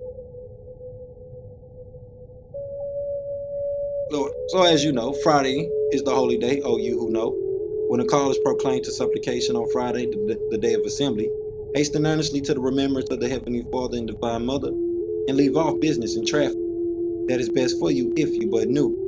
And when prayer is finished, then may ye disperse through the land, and seek the bounty of God, and celebrate the praises of God of 10 and without stint, that ye may prosper. All chaplaincy temple services and meetings are to be open and closed promptly, according to the Circle 7. and love, truth, peace, freedom, and justice. Friday is our holy day of rest because on a Friday the first man formed in flesh, and on a Friday the first man departed out of flesh and ascended unto his Father God of love. For that cause, Friday is our holy day for all Muslims and peacemakers all over the world. This is according to Act 2 of the Divine Constitution and bylaws by the Prophet Zabuwr, which states all temples and subordinate temples are to conduct holy day service every Friday, starting promptly at their respective time and ending promptly at their respective time. All civilians, patrons, denizens, prospects, and ministers are expected to attend the temple for the Friday holiday service and meeting. On Fridays, the Moorish American, Moorish Asian, and Moorish African Muslims and peacemakers all come together to supplicate and to illustrate that which Allah has blessed them. The temple services are open according to divine love, true peace, freedom, and justice. At no time will templars, adepts, ministers, patrons, or outside congregational guests be allowed to disrupt the holy day service. Nor will civilians be admitted under the influence of alcohol or any severe intoxicant. All templars, adepts, and civilians attending the holy day service must have their heads covered with either a turban, fez, or kufi, or spiritual covering. Baseball caps should not be worn in the temple or during temple service. The Sunday school temple service and meeting is mandatory and all Moorish nationals, templars, and temple denizens must promptly attend the temple service and send their children to the Sunday school gathering. The teacher must conform himself and herself to the Temple 101's questionnaire and let every civilian man, woman, and child exercise his or her five senses who is able to do so, because out from your Sunday school comes the guiders of the nation and now the entire global village. According to Act 5 of the additional laws by the Prophet Omniversal, every subordinate temple should have 2 Sunday school gatherings held. The first meeting should be held 1 to 2 hours before the adult service. Children's Sunday school should be conducted by a director of the Children's Sunday schools and program. The Sunday school gathering is designed to assist the temple in learning the one-on-one questionnaire and developing an understanding of just what the holy keys mean and how they ought to be applied to our everyday lives. The Divine Constitution and bylaws, along with the Moorish prayer, the Holy Covenant of the Asiatic nation, Hell's Holy Injiyl, Hell's Holy Qur'aan, and the civic additions or lessons of the Holy Temple of Moorish Science are also subjects of major concern for the apprentice who is trying to complete his or her mandatory requirements for pronouncing their temple civilianship and global nationality. All lessons for the adult Sunday school gathering must be prepared by a Grand Sheik, a divine minister, or an assistant Grand Sheik. Lessons called by us novites additions may be submitted to the apprentice for completion and returned to the temple. Once the lessons are completed and graded, they must be placed in the active members' temple district file. The Sunday school temple service and meeting is a wonderful opportunity to study the liturgy teachings of the prophet. No civilian is to become disruptive during the Sunday meeting. All templars must bring paper and pen to the temple service and meeting along with the basic temple literature and assignment. No templars or patron is to eat food or other snacks during the temple service or meeting, but water is permitted. All templars must attend their Sunday temple service and meetings as diligently as they attend their holy day and meeting. Both were called out for by the Prophet Ali and is required as a matter of temple law. According to the Divine Constitution, Act 7 in part, all templars must promptly attend their temple services and meetings and become part and parcel of all of the acts of the Moorish Science of America, and now also Moorish Science of Africa and Moorish Science of Asia, and in joining world islands on behalf of all indigenous people. For membership, any heads of temple of all temple jurisdictions are not to charge for naturalization or to overcharge for cards, buttons, or anything issued by and through the prophet. Those who contribute to any of the proceedings are not Moors, civilians, or patrons, but robbers. Temple nationality and membership in the Holy Temple's vast estate or public beneficiary trust, sisters and brothers, kin and kinfolk, is free, not only here but all over the world. All kin and kinfolk desiring to become a civilian of a subordinate temple must follow these instructions from the temple secretary and acquire the application for naturalization found on our temple website at holytemple.org. The Secretary of the Temple Jurisdiction will help all newcomers by explaining the naturalization affidavit and application for membership in the Temple Vast Estate or Public Beneficiary Trust to the new prospective civilian of the Temple Vast Estate or Public Beneficiary Trust, and arranging for him or her to be consulted by the Royal Council of said temple or subordinate. The Royal Chairman or woman will set the date for the new temple prospect to be interviewed by the Royal Council. The new temple court civilian, upon completion of the royal court's consultation at the newcomers' gathering, Sunday school gathering on Sunday, the new templars will proclaim their temple nationality at the next upcoming holy day temple gathering. After the new civilian prospect proclaims his or her nationality, They will be given the mandatory requirements necessary to earn their free national name and royal title of nobility as a true American royal. These requirements are as follows, and in accordance with chapter 47 of the Moorish Circle 7 Holy Qur'an, called Egypt the capital dominion of the Empire of Africa. Chapter 25 of the Moorish Qur'an, called the Holy Covenant of the Asiatic Nation. The Moorish Prayer, including the 101 Qur'an questions for Moorish Americans, Asians, and Africans. The Divine Constitution and Bylaw, the additional law, and the precepts, statutes, and ordinances from El's Holy Torah, El's Holy Injiyl, El's Holy Qur'an, the Holy Tabernacle Family Guide, and also the Holy Tablets through our Civics 101 course in the Global Interdependent School District and Sacred Halls of Learning, which is called New University by us, the Holy Temple of Moorish Time, for everyone of the global village.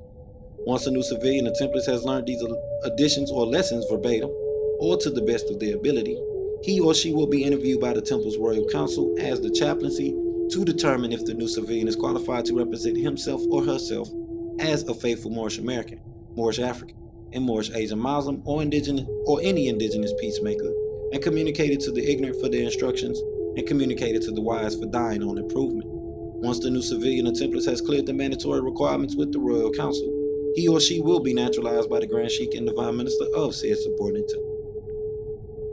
True peace. All right, y'all. So that is the instructions on proclaiming your nationality and getting involved in your indigenous standing. Just that simple. Getting yourself on record in one of the temples. We have HR 0639 and many other resolutions that have been put in place that give lawful and public acknowledgement to the Moorish Temple of America and our theocratic government. So you want to go ahead and pay attention to that, because you're going to hear many, many things about the temple, how it operates.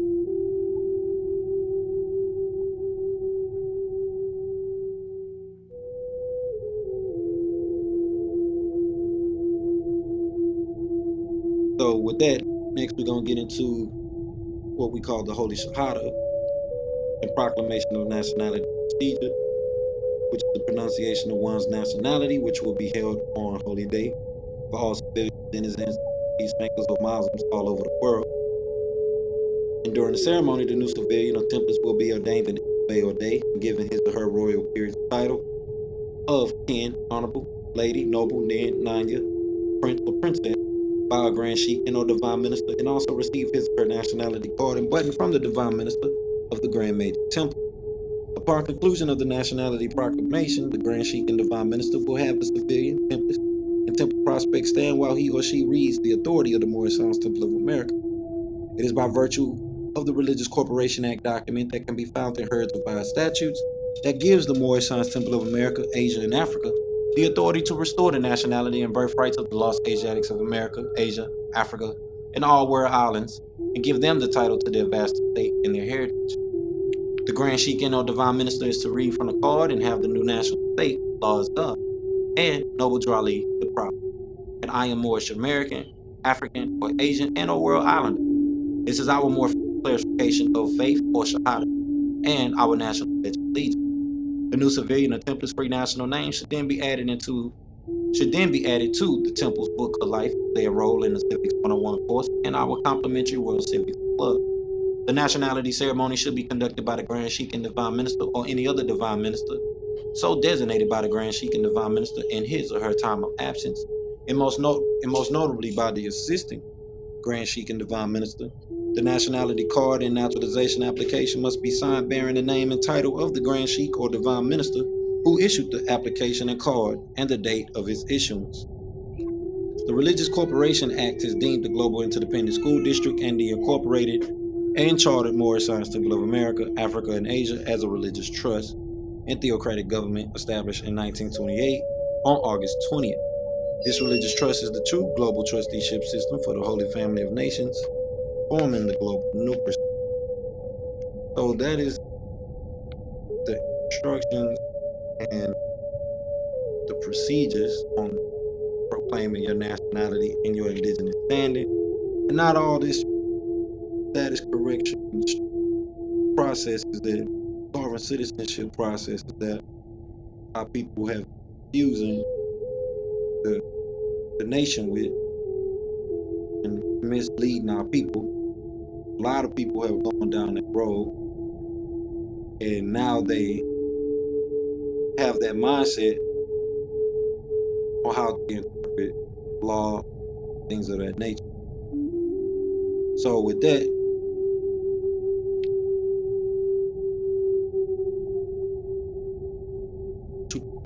just happy holy day, happy holy day.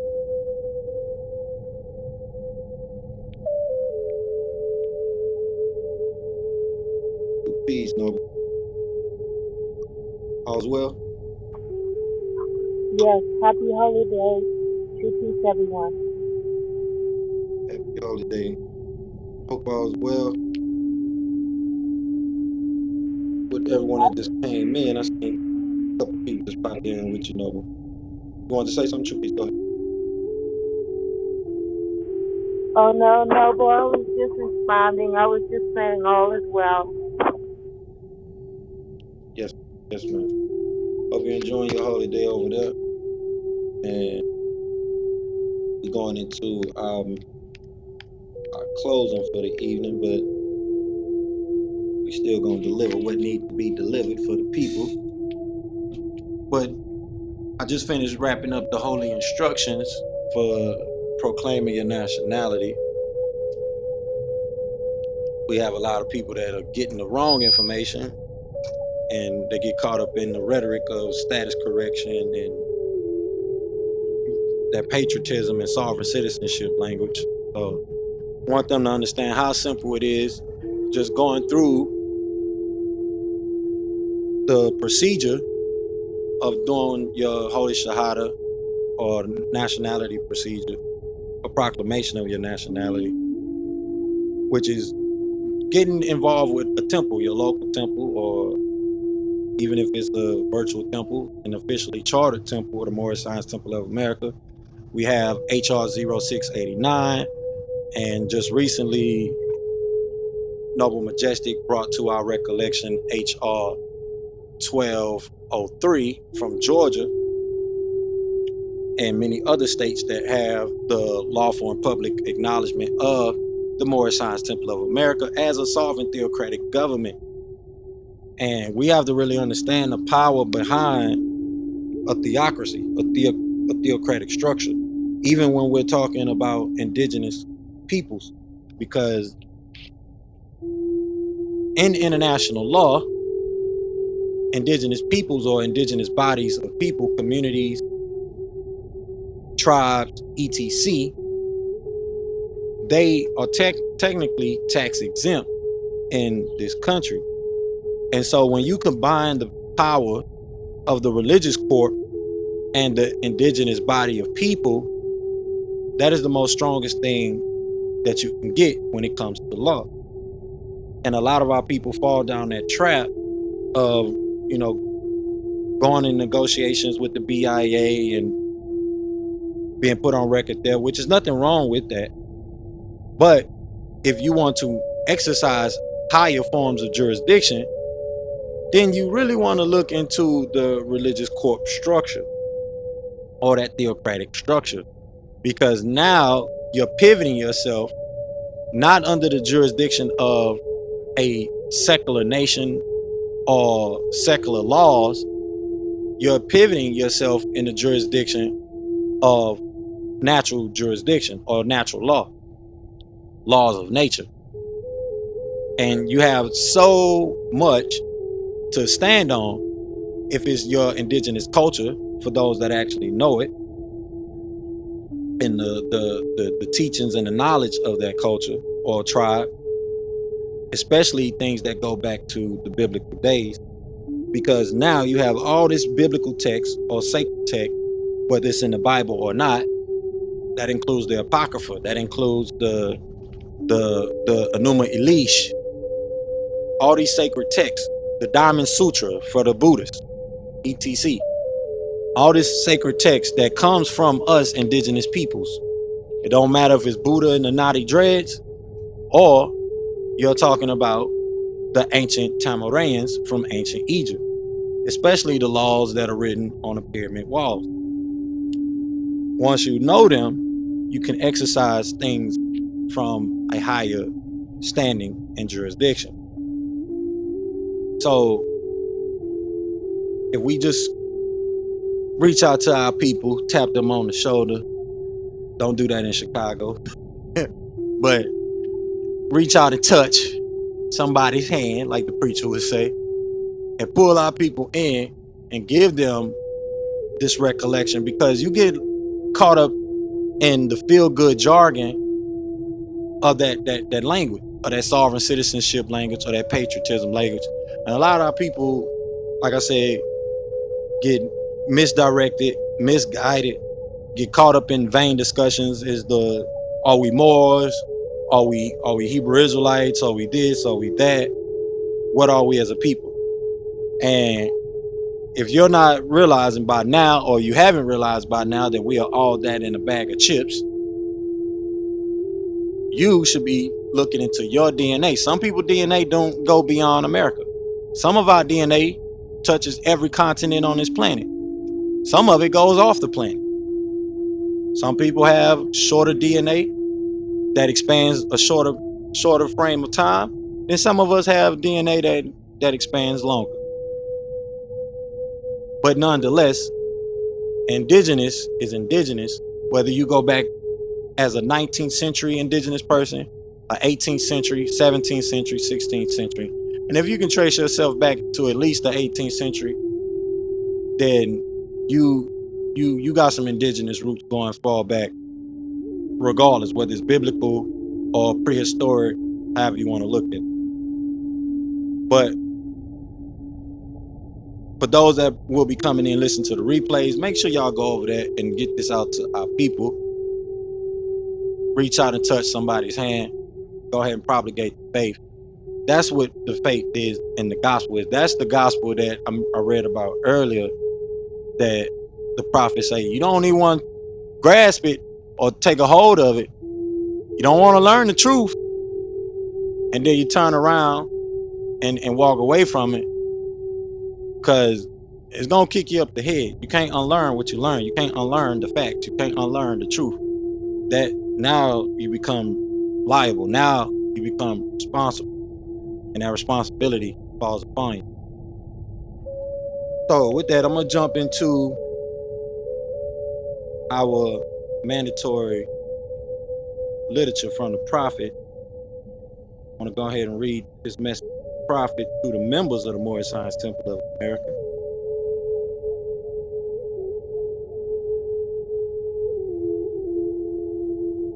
That way we can close promptly here tonight at a respectable time.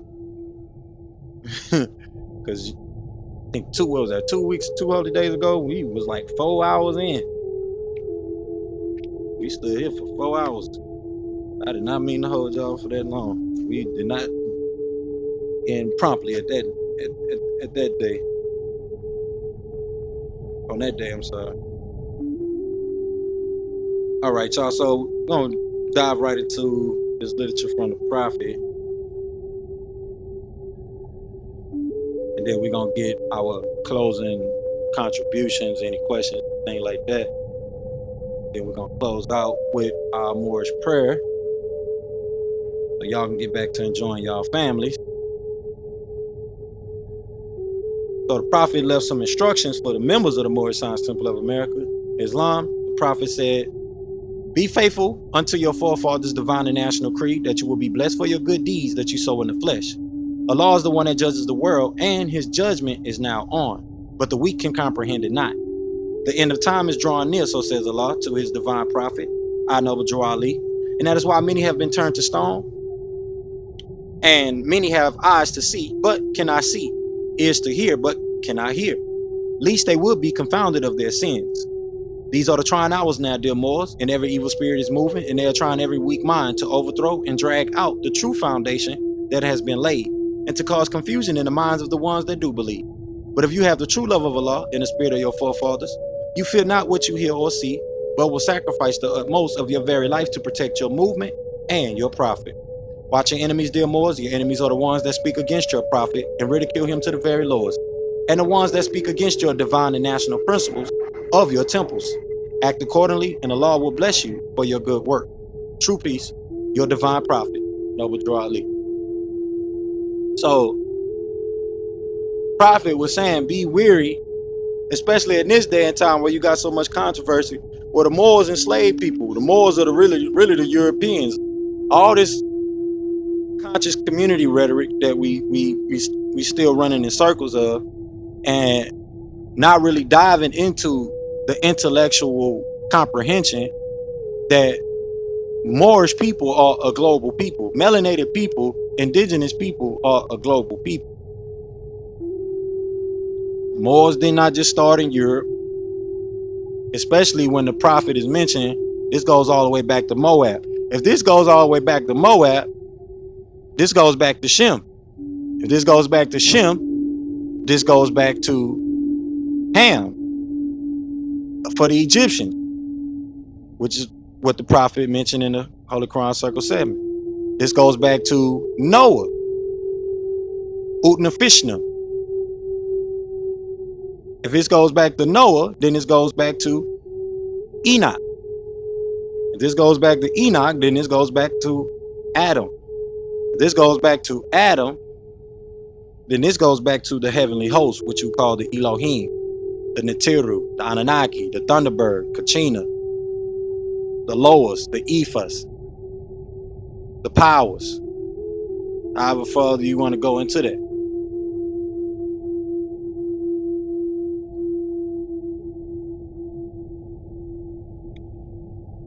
So I want to go ahead and extend the olive branch to those that need a temple home. You can click that block of words at the top that say World Temple. Go ahead and join us and put the bell on so that way you get that notification. Here every week. We are here every Friday for Holy Day and here every Sunday for Newcomers Gathering. We have the link that's pinned at the top of the room, which is our school district. It's not just a school, but a school district, because we have been building and developing things that are pertinent to our people's success as a people, as a community, as families, as tribes. Like I say, what you do in that school is symbolic of your, of your effort, your own self-worth for what you put in. It's a do-it-yourself system. It's for you to build your own thesis. I'm sorry, not thesis, but your own portfolio of work, your own body portfolio of work to show that, hey, I showed thyself studied and approved. I comprehend what I'm reading. Because as I read earlier, the leaders of the temple that we have faced in the past is why the Moorish Science Temple of America is in the state that is looked in today. This is why us future Moors, us younger Moors, will have to come in and do a lot of PR work. We gotta do a lot of PR work. We gotta do a lot of cleaning up of our social image as a people. It ain't just them people with the fez on their head. We got turbans, we got fezzes, we got wrap, we got all different type of garments that we can wear. It ain't the prophet. If you look at the prophet didn't have a turban, or what you would consider a turban, or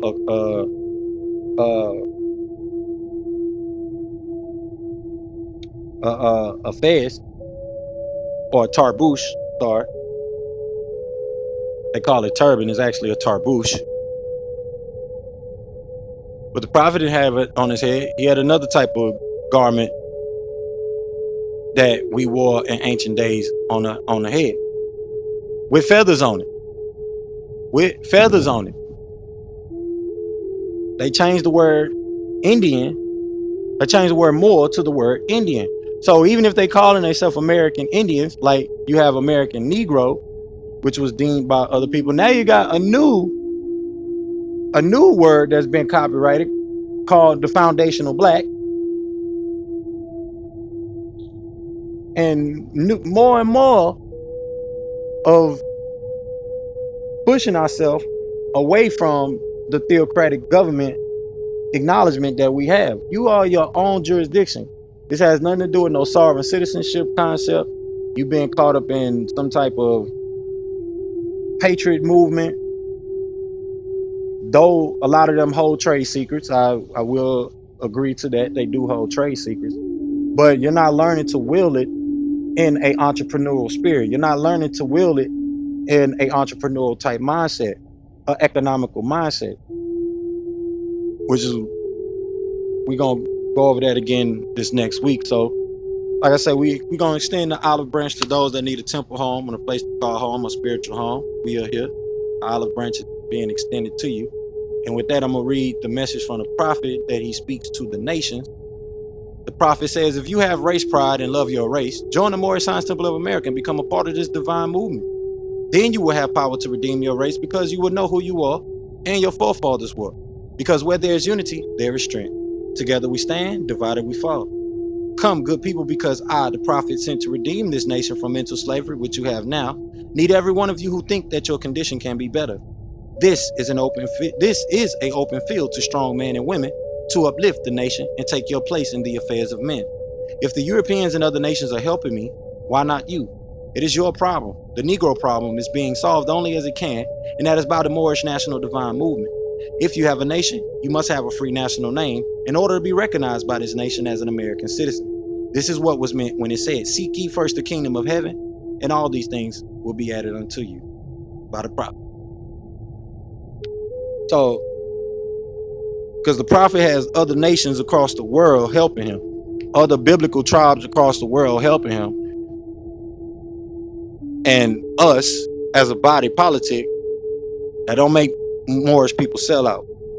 These same people that come up with these controversial topics don't think too clearly from simplicity point, because everybody gets up every day and do some type of business with diverse people, with a diverse group of people, whether it's from your Netflix subscription to the apples you get at the farmer's market. It doesn't matter. Even if we put this in a ancient setting, same thing. Why do you think there's pyramid structures on all four corners of this earth? That is because trade and transportation was being facilitated by the indigenous peoples of all shades and colors from all four corners of this earth. So you got to really vet these people that we put into position of leadership, especially when it comes to pertaining to our soul's jurisdiction, our soul's plane, our plane.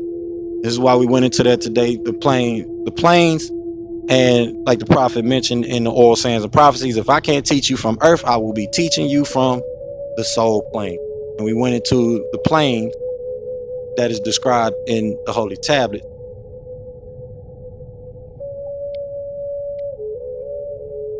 So with that, y'all, we're gonna dive into our mandatory messages from the prophet here for tonight. Then I'm gonna open up for any last contributions, questions, anything like that. And we're gonna close it out with the prayer.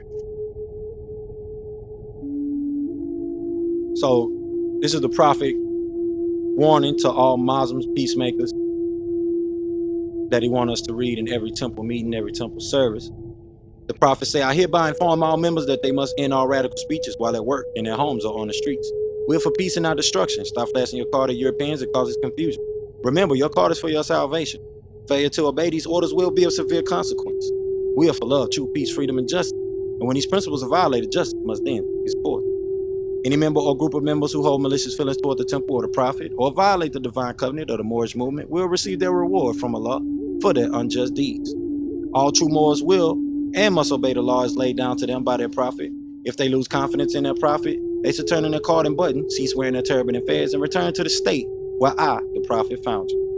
This is a holy and divine movement founded by the prophet Zabuwr Ali, and if the prophet is not right, the temple is not right. The prophet therefore is sending out the divine plea to all Moorish Americans that they do their part in protecting their prophet and the temple. This is an everlasting movement founded by the prophet through the will of Allah to redeem his people from their sinful ways. True peace, Zabuwr Ali. So as much as we brag about being, I'm from America. I'm America first, and we know in the Holy Quran, Circle 7, it talked about the dominion extended from here all the way up to Canada, and all up there, the Atlantis Islands, etc. We have conformed ourselves to imaginary borders, which makes no sense. Versus being who we are, respecting the modern day constitutional laws and government, and doing the best that we can, because as the prophet mentioned, as we get our shits knit together, America will be the best that it can be. But we're gonna be floating off into a third world country, and the effects is gonna hit this country hard, and it's already is hitting the country hard. We got a lot of people in denial about the de-dollarization and the state of where this country and nation is going, and it's gonna be a real eye opener as we continue to go through the fulfilling of these prophecies that we talk about here on Sundays, and in our readings of the El's Holy Injiyl, or the real book of Revelation.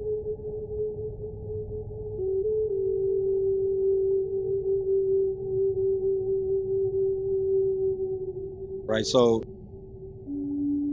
let's get into this last message from the prophet.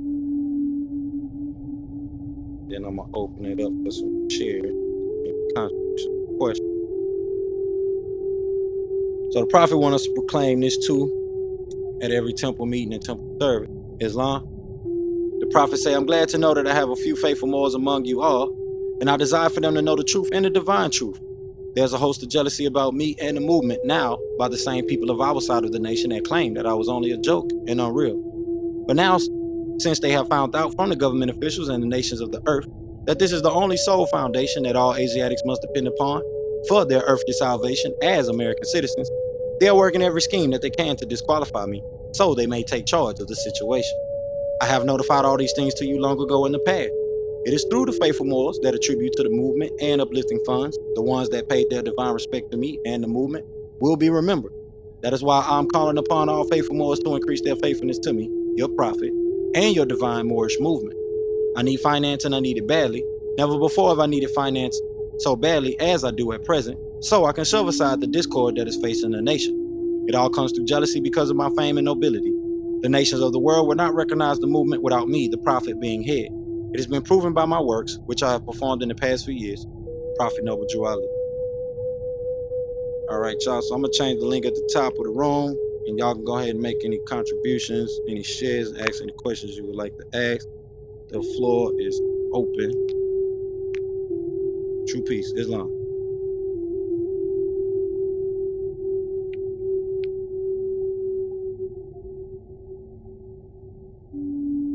And if there's anybody down at the bottom that want to come up, just have them click the block of words at the top that say World Temple. Go ahead and join us.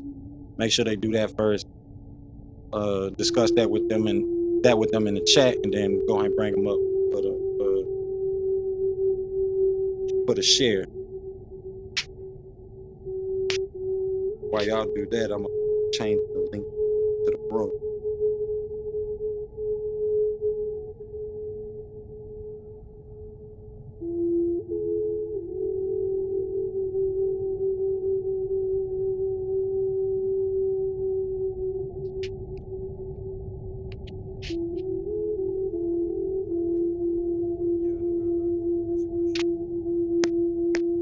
Sound a little low, no? True peace.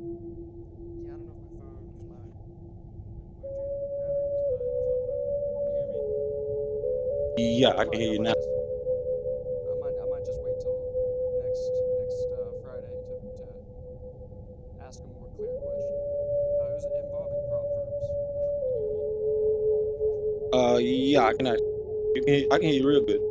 Yeah, I'm curious. Like I'm seeing these communities pop up and prop firms kind of being this new thing that's coming into play with the whole online trading. I've just been curious, kind of. I think that's something that's real fresh and evolving. kind of back to the Web3 and just been paying attention to new things popping out, and that's definitely something that I'm curious how the temple could maybe get it to where maybe that's where it's like a focus that can start bringing people into participating. Recognizing that there's no spaces and like it's taken me years to realize that my dad's been in a community that space. So there's a lot of moms and dads out there with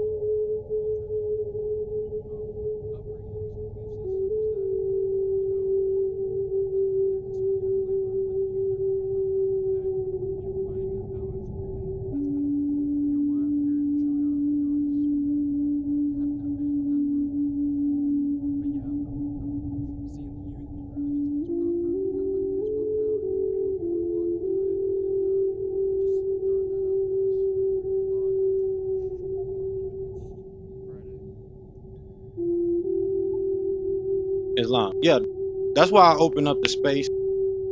True Peace. Thanks for that question. That's why I open up the space for the current events, because those are the type of things we should be discussing during current events.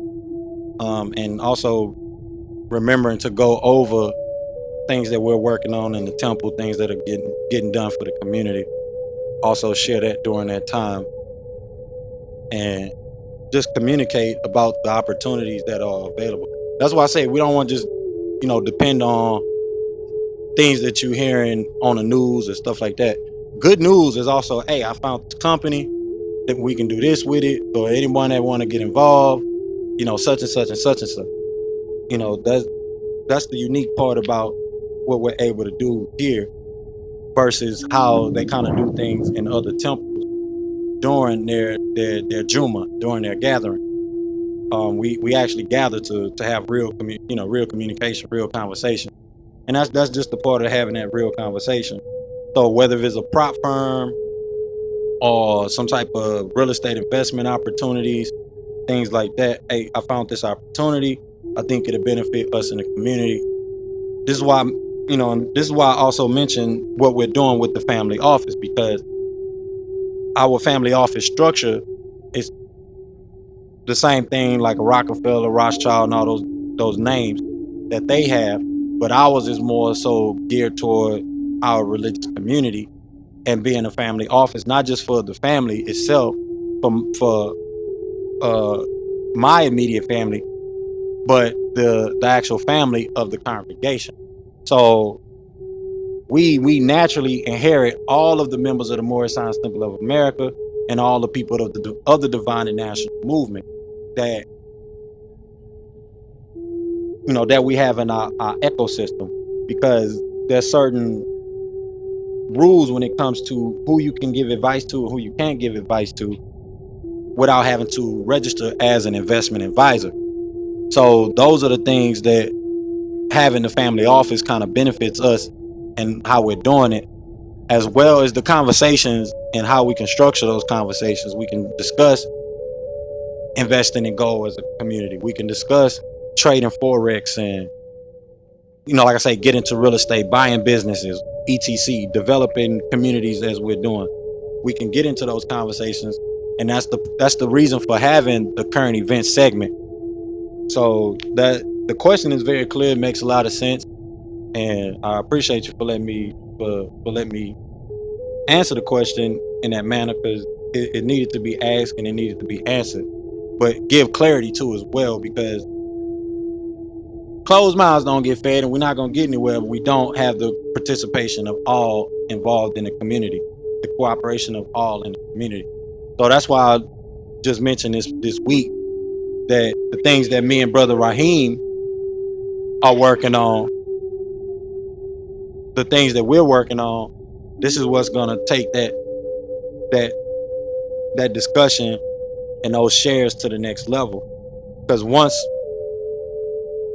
certain people start seeing, well, hey, they just gave this update and this, that, and third, more people want to, get involved. And then, of course, we're going to be hiring people to take care of certain things. So things are going to kind of just grow as we go along. and then function a lot more different than what they have been functioning. You know, you might see way more people in here from the actual network of what we're doing economically, because this is why a lot of people, you know, kind of just put their attention elsewhere, because as a movement, we have yet to actually master the facilitation of building a economical community. Because if you was getting paid to work for somebody in the temple or with somebody in the temple, or a job that's facilitated through the temple, you have a lot more people gravitating toward being they butt in the temple and staying in the temple. You know, means and keeping their butt out of trouble, keeping their families out of trouble. So if we can take care of those fundamental levels of influence, which we're, like I said, we're putting things in effect now. We're doing things that affect that now to you know, really put a standing on it, because it's a lot of information that goes into what we're doing with the smart contracts, the crypto, and just developing communities. There's a lot of knowledge that you got to, you know, uh, ascertain when it comes to just doing real estate development, doing real estate period, doing investment, and, you know, getting into that space. So that way we could actually operate at a high quality level and not just depend on one department, as what happened in the past with the profit, and you had the manufacturing department taking care of the bills. We can bring in bookkeepers and people that are more sound in bookkeeping, and, you know, they come to learn how the Moors actually operate. Because like I said earlier, we got a lot of PR work to do as well. So um all that could be talked about during the current events. That's the reason for that segment. It's the current events portion of our temple service. So just remember that, keep that in mind for everybody, not just Brother Jonathan, but keep that in mind. And also, you know, you want to get in and get you some get you some content shares on the messages that's going out. Because I'm, like I say, I'm taking these recordings and I'm putting them on YouTube. Eventually we're gonna be getting paid, and that's gonna be an income stream and an income source from YouTube. So like I said, once things start to kind of change for how we facilitate the content here, it'll be a whole different ball game.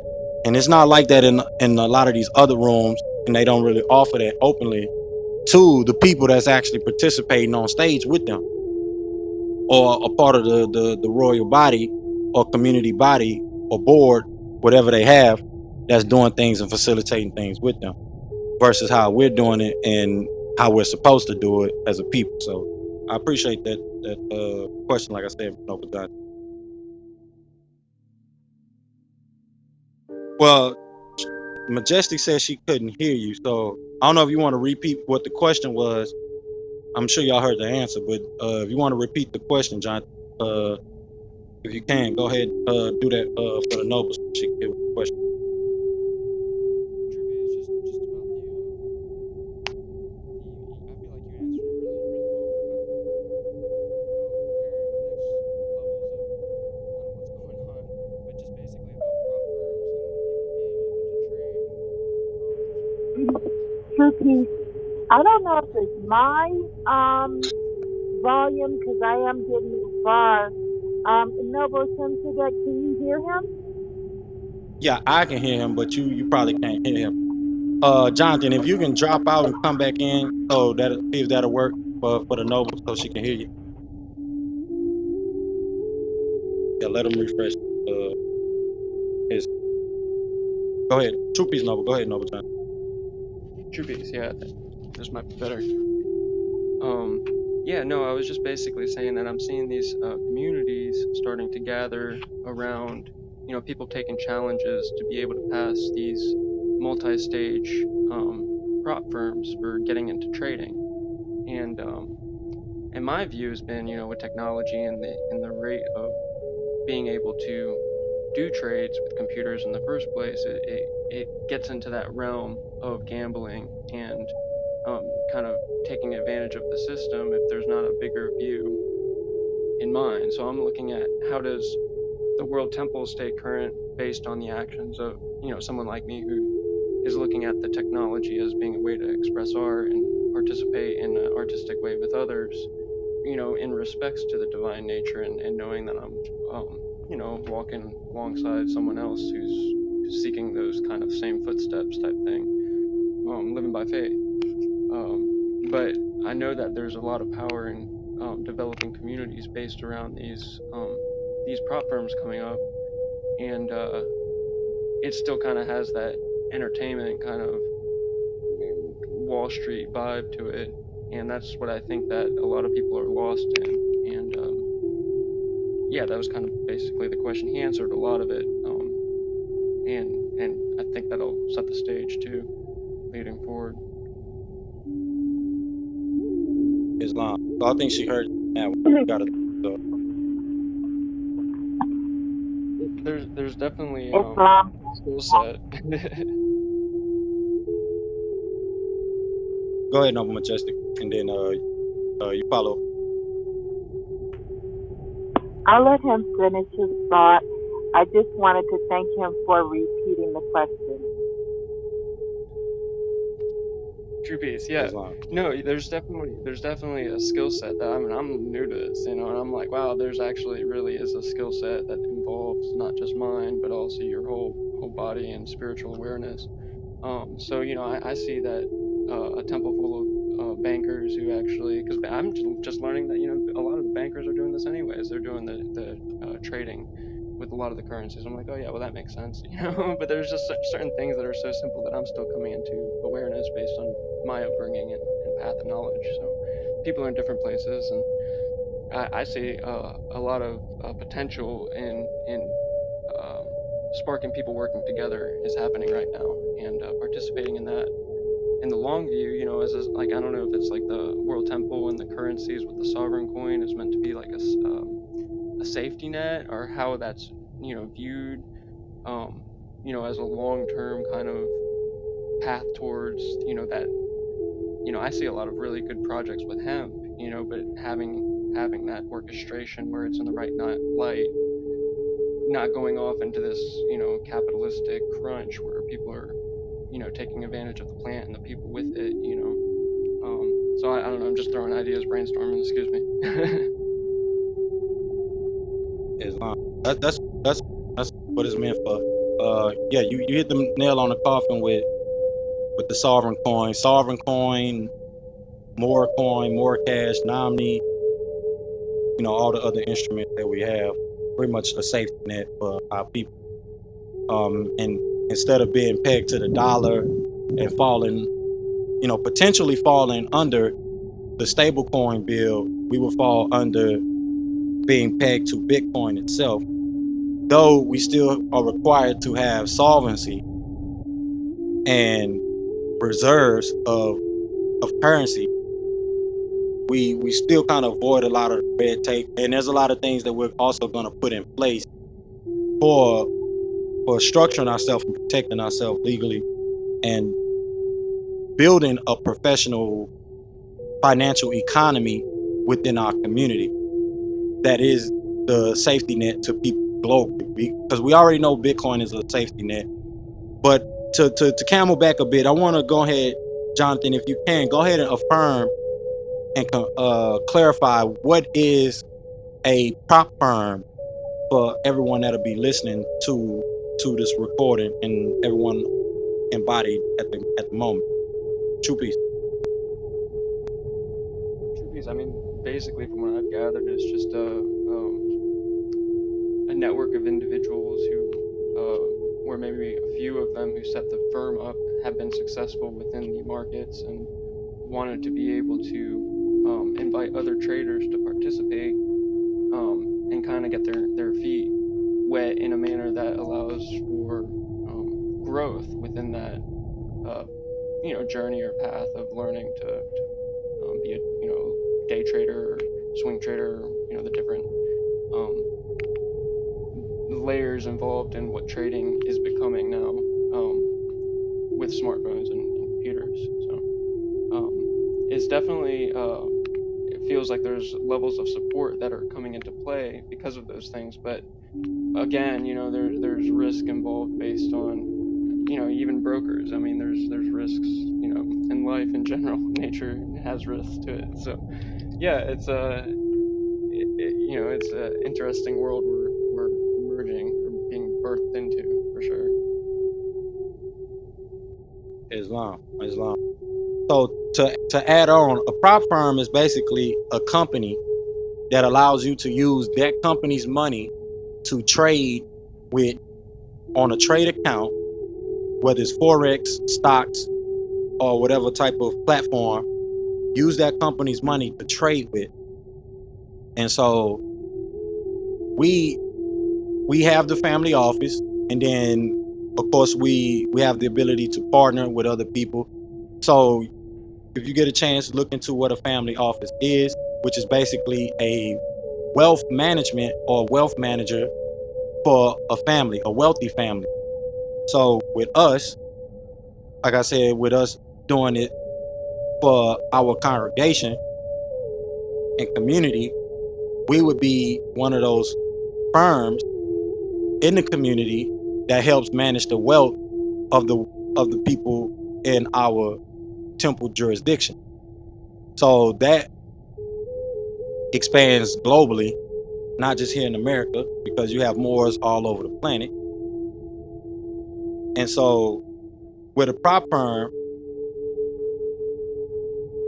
with us being able to actually give money for other people to trade, that's one of the things that we'll be able to do as well. We'll be able to send out funds and bring in people so that they could basically use that funds to trade with.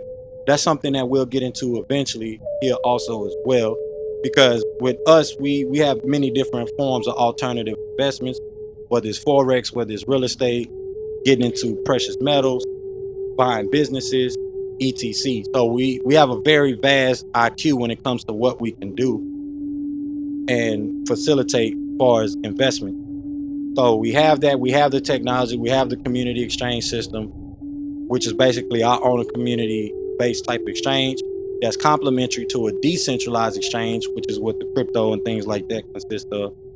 But all of this has to be facilitated by people, and so this is going to require us to, like I said, focus on one thing first, build that up, and then start the hiring process as we continue to grow, which will help more people gravitate toward coming in, getting some PR work done for us as Moorish people, because we have to clean up the image of the Moors and give clarity to those that really try to hide our identity.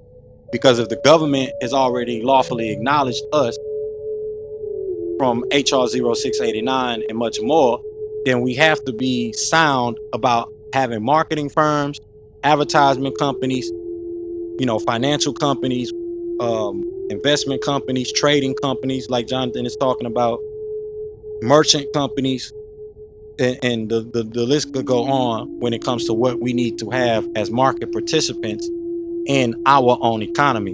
And we got to take that conversation serious, not just the kumbaya, type of conversation, which is typically the norm and what you find yourself, involved in when it comes to other people when they're having that conversation.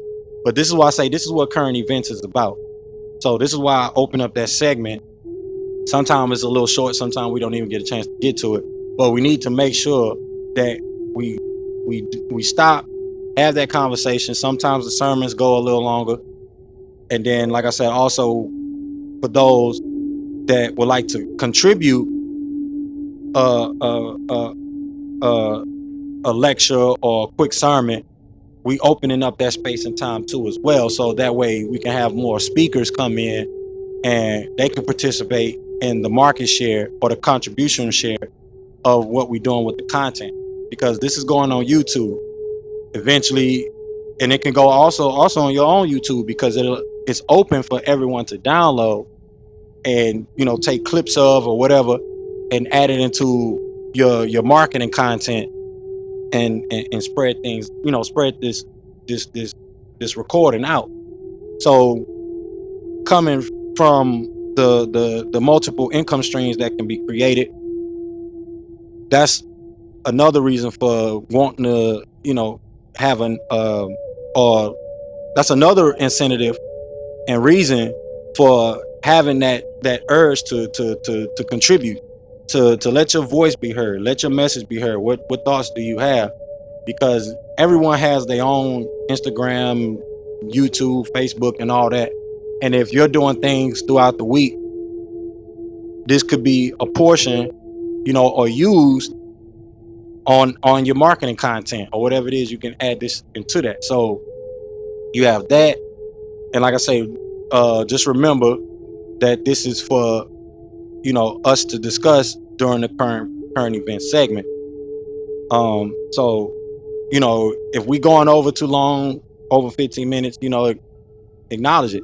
This is why I say it's going to take those that are here listening to the message and know what the end goal is to really participate, really get involved, really start putting effort in, really start putting the foot in, put your foot in it. You don't cook no food and don't put your foot in it unless you want, some half tasting food. So this is why I say, get involved with the school, take, you know, effort in with the school, because once we get the things that's in place, we going after the colleges, we going after the schools. We're going to bring our people in, especially, and have them start enrolling in their own schools. We're going to have professionals enroll in the school, faith-based people that understand indigenous culture, not just get caught up in the term or the concept of we're Moors and this, that, and the third, and Islam, or whatever it might be, because we have to be able to navigate toward understanding that this is universal. No, we're not going to marry or amalgamate ourselves into the non-indigenous. That doesn't make us racist. That doesn't make us race haters or anything like that. That just means indigenous people are going to be involving themselves with indigenous peoples. Indigenous peoples have been disenfranchised, and we can't fix that or give restitution to that unless indigenous people come into their own vine and fig tree. And coming into your own vine and fig tree is not something that should be looked at in a bad way. And we got to, like I say, do some PR work, clean that up, clean up the image of us as a people, and take care of the things that need to be taken care of. We can discuss these things during current event. This is why we do the update to what's going on with the temple, especially as we're supposed to during the current event segment here in the temple. And whatever, like I said, whatever else that could be, added into that, as far as any good news or even if it's bad news. But that's the time for doing the update, and also,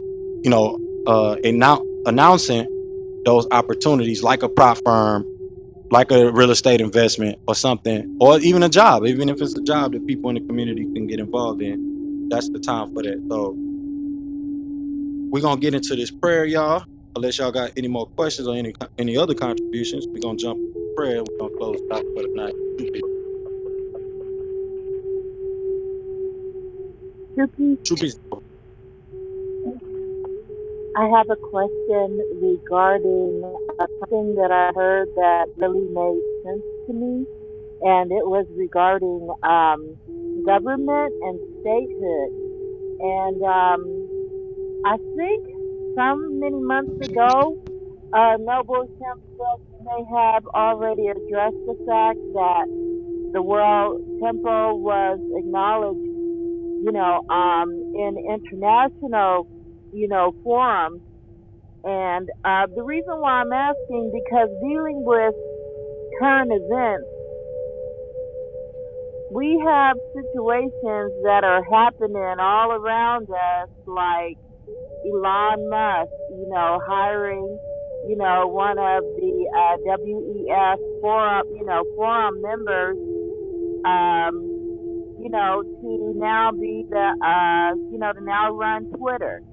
We have people who are, encroaching upon the border by the thousands. And I don't have issues with people who are coming here because more or less we, disenfranchise them, in some kind of way to make them want to seek asylum, here in America and South, North, Central, it's all the same. However, when I'm looking at the fact that we are going from, different government, Republican and Democrat into, technocracy, because it's something that we've been seeing in the predictive programming where they always have these movies, where the corporations, based upon their technology being more advanced in some cases than the government, is actually in truth, running things. So to round this up, the reason why I'm bringing it up, besides some of these other things that I mentioned with the current events, I'm sure you all are aware of or checking into, like myself, the brothers and sisters who I heard speak of this, I don't even know the name of it, Noble Shemzadek, but they claim to have a statehood and government running in Florida and in Colorado, and I was wondering if you had heard about that, because what they were basically saying were two things that come to mind. One, we are not being acknowledged in these courts because we know that they're going to change the law over and over and over again, to some kind of way use some kind of deceptive intelligence in regards to why they won't honor, what it is that's being requested as far as, our sovereignty. But it makes sense to me, why are we continuously going into these courts and, asking them to do anything when we should, in fact, have our own government. So that was something I just wanted to put on the table. Thank you. Islam. Well, I'm not sure if you're probably talking about the USAR brothers, United States of America Republic. I know they talk a lot about statehood. It's not the USAR, because they were one of the, I was in CP's room, and we're just going on over, about all these brothers, some women too, who are, being just violated because they're claiming to be Moors, but, I mean, I think in a lot of cases, like you said earlier, we have to keep ourselves and our families out of trouble. I can't say if they were doing something that was, possibly, against, their legalities or whatnot, but in one particular situation, it was a man and a woman, and they were in a home, and the police rushed in on them to throw them out, and the young woman kept saying, I'm a Moor, he's a Moor, and they're still, as policy enforcers do, they're still mishandling them and roughing them up and arresting them and so on and so forth. So these brothers in particular said that they were establishing statehood and government because due to the Nasara Act, reparations, what else was it? Some other things as it relates to dealing with international court, that you can't even really request or enforce anything unless you are establishing your own government. So that was the basis that they were speaking on. Islam.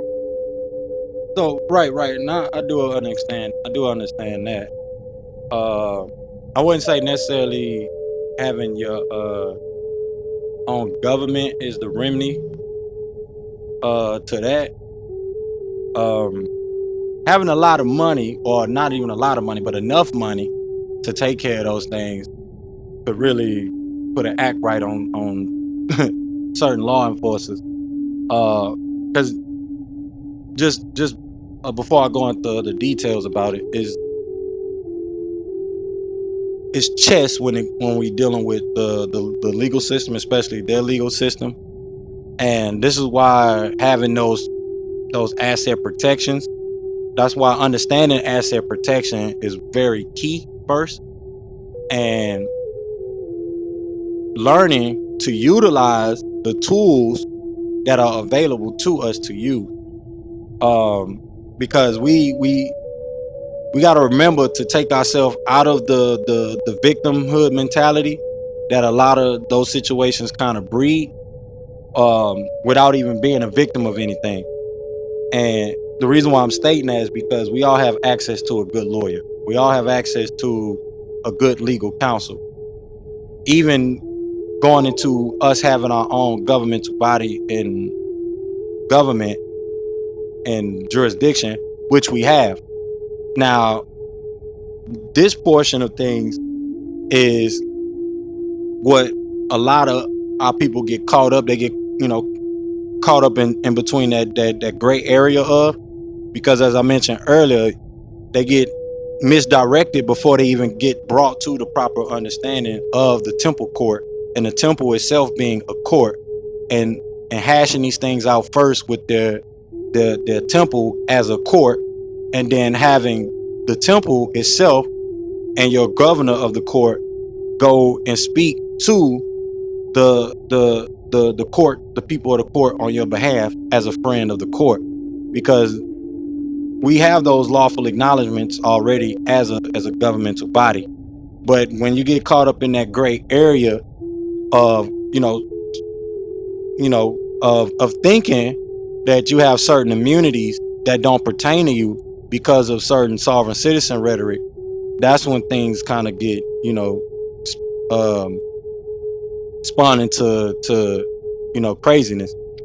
um Especially when you're dealing with those type of situations.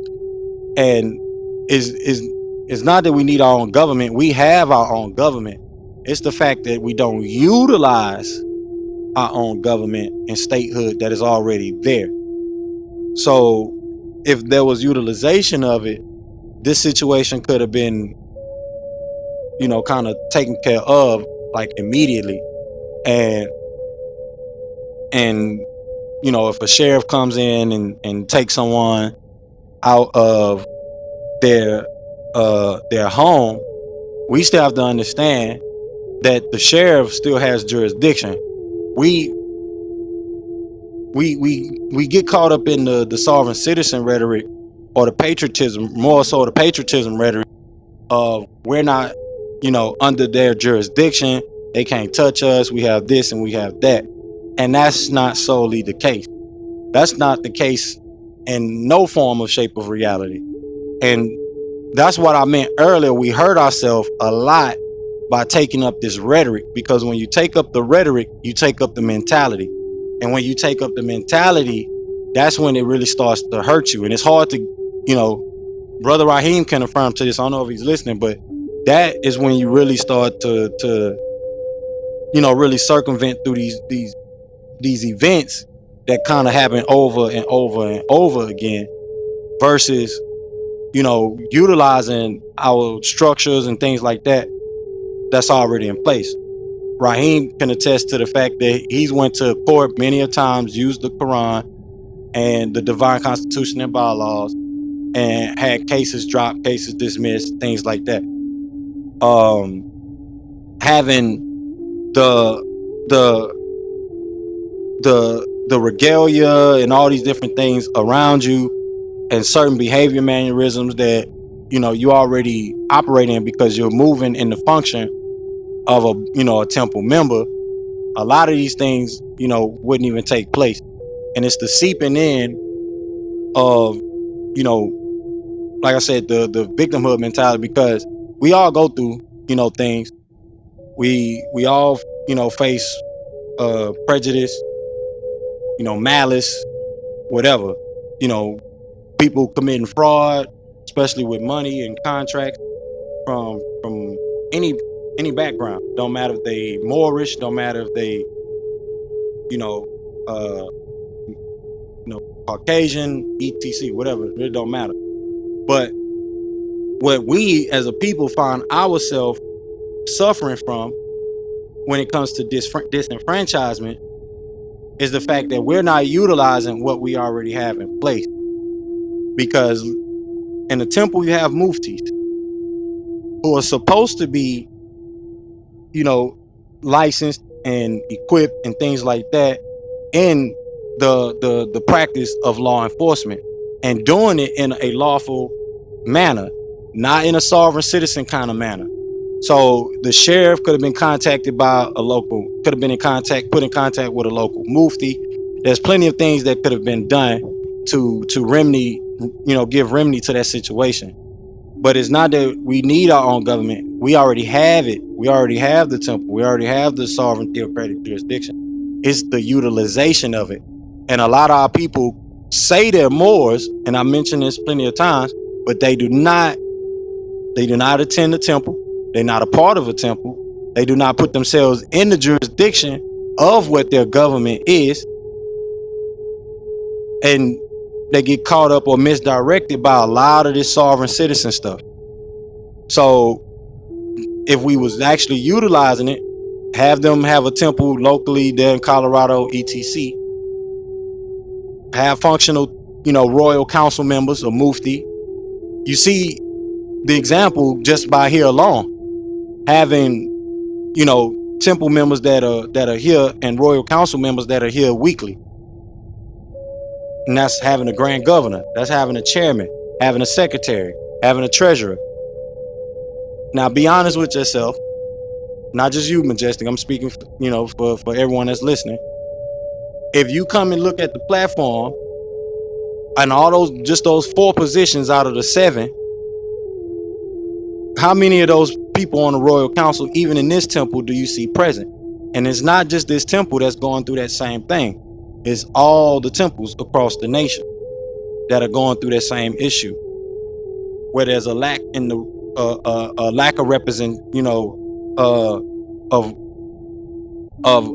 ethnical representation in our own government. We have our own government, but where is the actual representatives when there needs to be representatives? Where's the actual members that say that they're Moors? They profess out their mouths that they're Moors, but what does their action show? Because, like I said, Raheem could attest and verify if they was a part of a temple, at least some type of at least active enough temple, they could have that whole situation remedied. And I'm going even further to say to add on, if they had temples functioning there and was working with a charter temple there and had reputable, royal council members, they could have ran temple court there or got in contact with the mufti who has the proper licenses and things like that to come in as a first responder, because that's the jurisdiction that a sheriff or a policeman and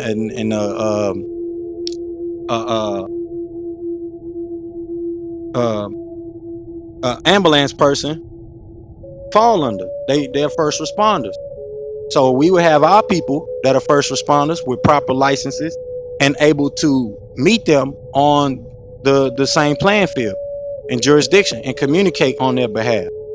Not the terrorist type of things that our people been getting involved in, the sovereign citizen type of things, but actual proper licensing and things like that. It's not necessarily a jurisdictional matter.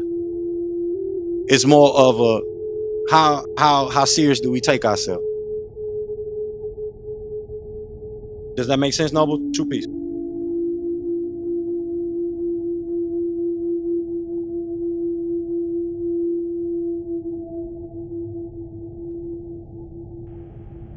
Yes, it does. My red bar is still on, and this is just something that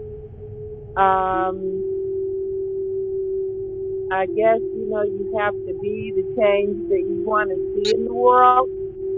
Because when you said we already have our government, the thought in my mind was, are we referring to the government that's already in place,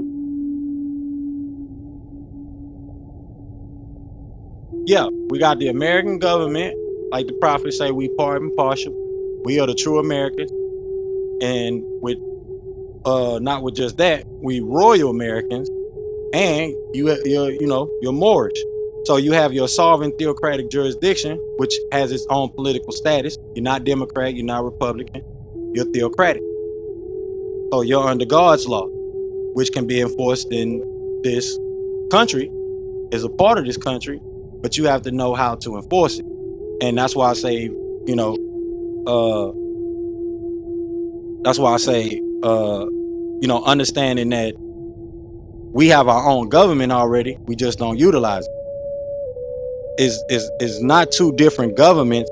And if you look at it properly, America and the corporation and the government of America actually falls under the government of God, not God's jurisdiction.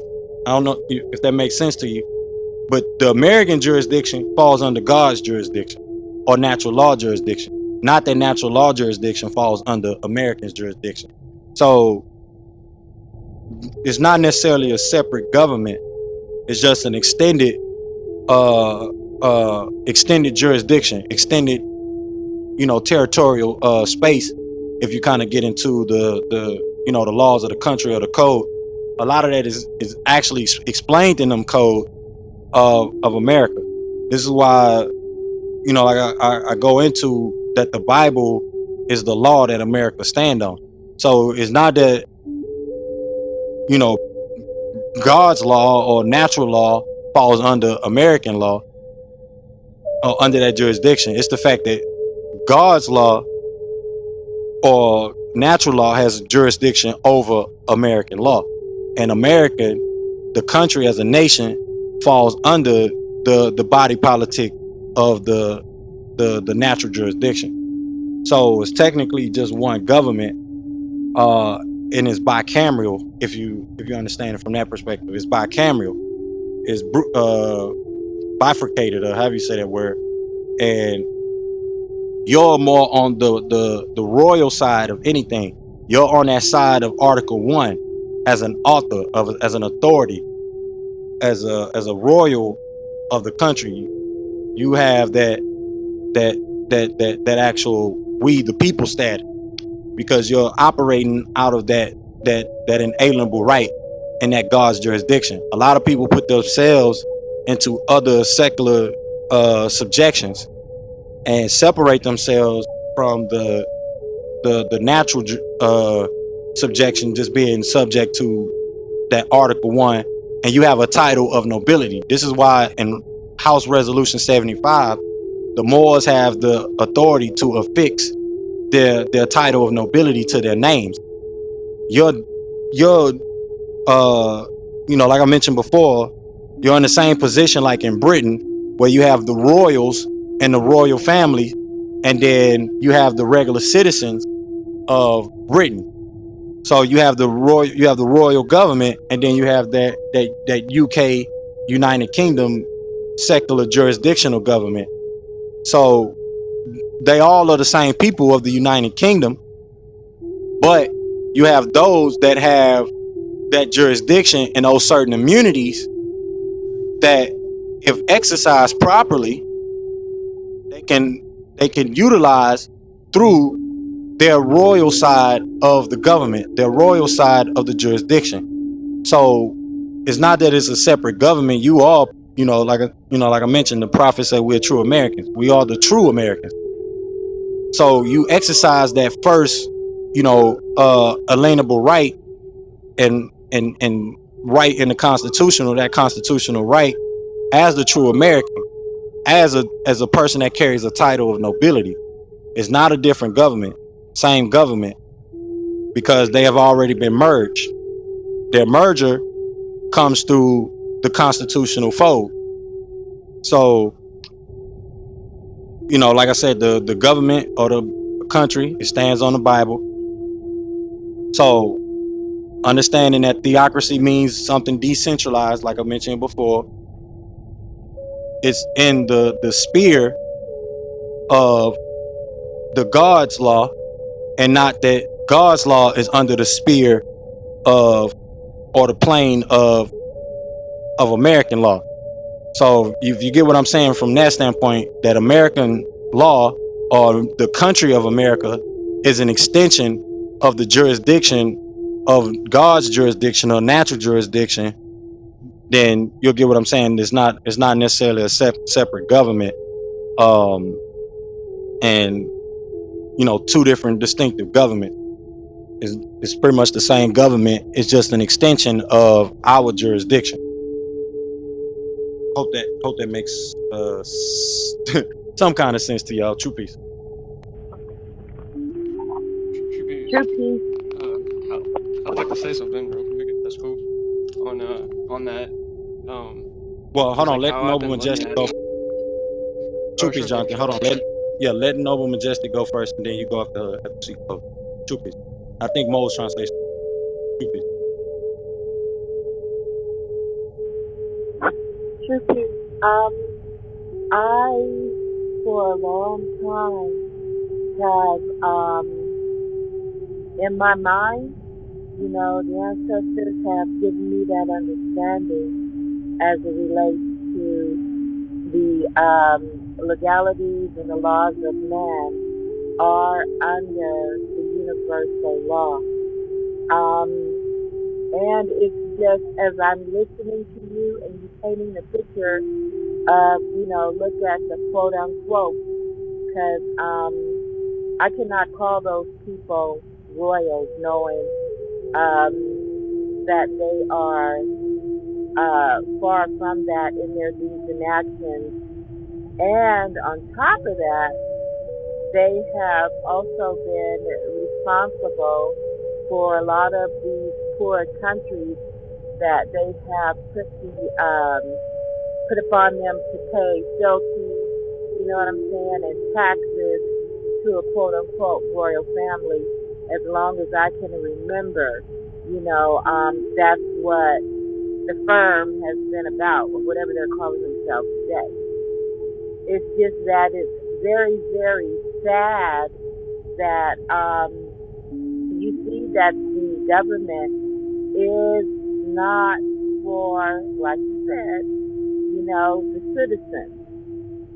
Having a royal status, knowing how to enforce it is one thing, but looking at the how it is that it doesn't, it's kind of like a moral thing. You know what I'm saying?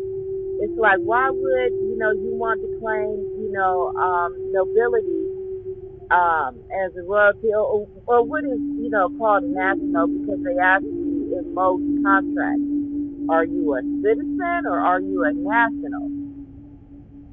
Now it's just difficult because it's like these people have, and I can't say these people, I have to say what I have seen, from the government. It just doesn't sit right, with me. And I just have to work on that. I'll communicate with my higher self and with the ancestors to give me ease, in thinking about it, because I know, friends and family who they don't necessarily know who they are, and they get done any old kind of way, but the right way. You know what I'm saying? By those who claim that we the people. I guess they're not under that jurisdiction, or they're not under that we the people First Amendment, so therefore they don't have any rights. But I do get it. I do hear loud and clearly what you're saying. Noble Sensitive, it's just it just don't sit right. I have to work with that.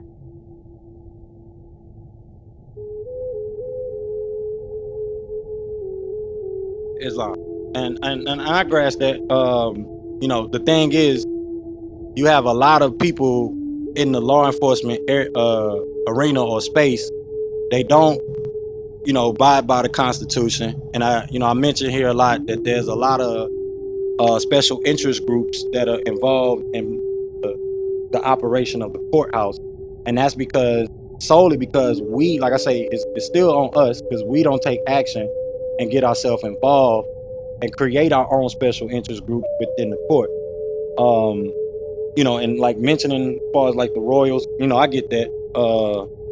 The whole, I was just using that as an example, the whole British thing, so you can understand how we are supposed to function here and understanding that portion. And the word national and citizenship, it doesn't really and it don't really make a difference. Uh, not too much because you still, we still when we really grasp the concept, like I've been mentioning these past couple weeks, that we are the people. We the people are the government, and you have the people that we keep running up against. Uh, those are people that are operating from a secular standpoint. So that is that de facto de jure conversation. They're running based off de facto principles, and they have you know other obligations to other secular or uh, special interest group that they tie themselves into, who end goal is, because you got to understand it's an open plane. So their end goal is to be the one that is in there and the majority of that is there. And when we understand that, okay, all right, it's not rigged toward them only in the sense of they all being the majority in that space. So when we, bootstrap and really start to get in the space of, financial investments and operate on our own standards, get into the space of the law and operate from our own standards. Like, like I mentioned earlier, we do have that lawful acknowledgement. It comes from many states, but knowing to how to operate and knowing to operate as a friend of the court and how to exercise first responder uh privileges and benefits, that's something a lot of our people don't get into. This is why I was saying, if you look at the state of how we're operating as a people, though is due to disenfranchisement, certain things like that. But at the same time, you got to take into account that a lot of the free time that we do have, it goes toward, things that uh are not asset toward actually learning to do these things the proper way. It actually gets misdirected, and we get caught up in this, like I say, the victimization of it or the emotionalization of it, versus dealing with it from a logical standpoint, dealing with it from a standpoint of rectifying the matter. Is easy to rectify. It's hard to do the discipline to get to that rectification. It's more hard about the discipline and the structure and the knowledge that you gotta ascertain and maintain to take care of those matters. Because um, like I mentioned, the example of them being, British royalty, they're they're only royal in seclusion to us, and that's because the wars and things like that happen. And you find our people still to this day. If y'all go look at the coronation that just recently happened, you got our African people there doing the same slave ritual that has been done in the past, still to this day, singing at the coronation. So it's solely us, because we do, That up. Islam. Go ahead.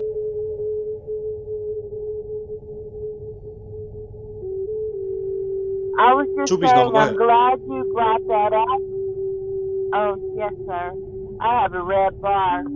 I was just saying, I'm very glad you brought that up because I bear witness to that. Watching them doing, the same slave rituals. I was just looking in disbelief. I'm like, really? Yeah. So you got to remember, like I mentioned in the conversation before, I don't think you was here for it, so I'll bring it back up. We always had our temple jurisdiction. We always had it. It never went nowhere. It's just the fact that we don't utilize it in the proper manner. You always had the spiritual gatherings to where people would gather up under the jurisdiction of natural law. And then you had those people that would go run over to the church, to the Vatican, to Rome, and the European pale skinned nations, jurisdictions, and subject themselves and use that authority against us. But what you have to understand, the concept of a constitutional form of government, which is the prophet main goal, was for us to understand what it means to be a part of a constitutional form of government, and why it is the best form of government in the world and throughout history. But you got to understand the history behind that, where it comes from. It actually comes from us. The structure comes from us. A lot of these structures and things, they come from us, but they're infiltrated with special interest groups. You got those special interest groups that's being infiltrated by other special interest groups. And once you trace the history of that, you know who's involved and know who's playing a role of that. Then this is why I say it becomes like chess, because now you have to understand, okay, well, if I don't use the tool, I lose the tool. So the tool of law, the tool of the court, and to utilize the structure and exercise the structure, that means that we have to have our special interest groups get involved, get licensed. They don't necessarily have to become under the oath of the Vatican, under the oath of the British bar, the Inner Temple Court, and all those things. We can have our own bar, which we do, which has public and lawful acknowledgement. We have our own inner bar, which we call the Adept Chamber of Third Heaven. And you have your own people go into court that learn the professional law legal theory, exercise the same remedies that any other lawyer can, win as many cases just as any other lawyer can, if not learn to win more, instead of kind of get caught up in this sovereign citizen rhetoric. And we looked at it no different than white patriots or other patriots that are caught up in that sovereign citizen type movement and misunderstanding being a national, being a citizen. Those things are not nothing different. They're pretty much the same thing. You're subject to God's law. You're subject to the organic law. That's why the prophets say, I didn't say go and be rebellious, not get a driver's license, not get an ID, not get none of those things. The prophets say to obey the law, be a stand-up citizen. So you can't be messed with, because once you standing on the law, they have nothing that they can do. So once they start violating that, they put themselves in the disagreeable position. Once you stand and honor, everything around you is in your favor. It don't matter what no weapon formed against you shall prosper. That is the point. That is the magic or the alchemy behind the concept. Because we agree with our adversary quickly because we are agreeable. We're staying in honor.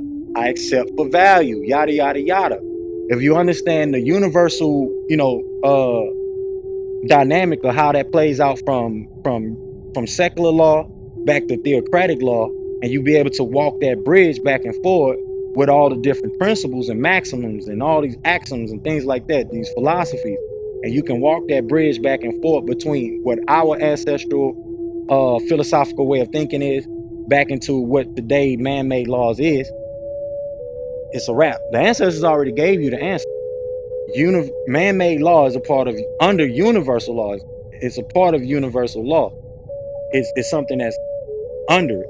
So it doesn't hold more weight or anything or none of that. But this is why I say, if we do not exercise the jurisdiction of universal law, God's law, and exercise that, this is why we continue to fall into the victimizations that we fall into, and putting the subjections that we fall into. No different than, like I was saying, our people, they still doing the slavery. That don't mean you have to do it. You need to be building and cleaning up your own royal court. your own royal work. Them same people that are doing that, the so-called British royal, they're standing on you being royal. So if you not being royalty and you not being who you are, how you gonna, you know, get the world to acknowledge or get the verification that this person is not royalty, that person is not royalty, and you're the deity over all these matters. You're the judge. Psalms 83, or yeah, Psalms 83, 82. How long will you judge unjustly? Stand up, oh God. Talking to you as the individual. It's talking to us, each and every one of us, the God and the deities, the Elohims within us. Get up off our, you know, ass, get on the good foot and take action. Judge righteously.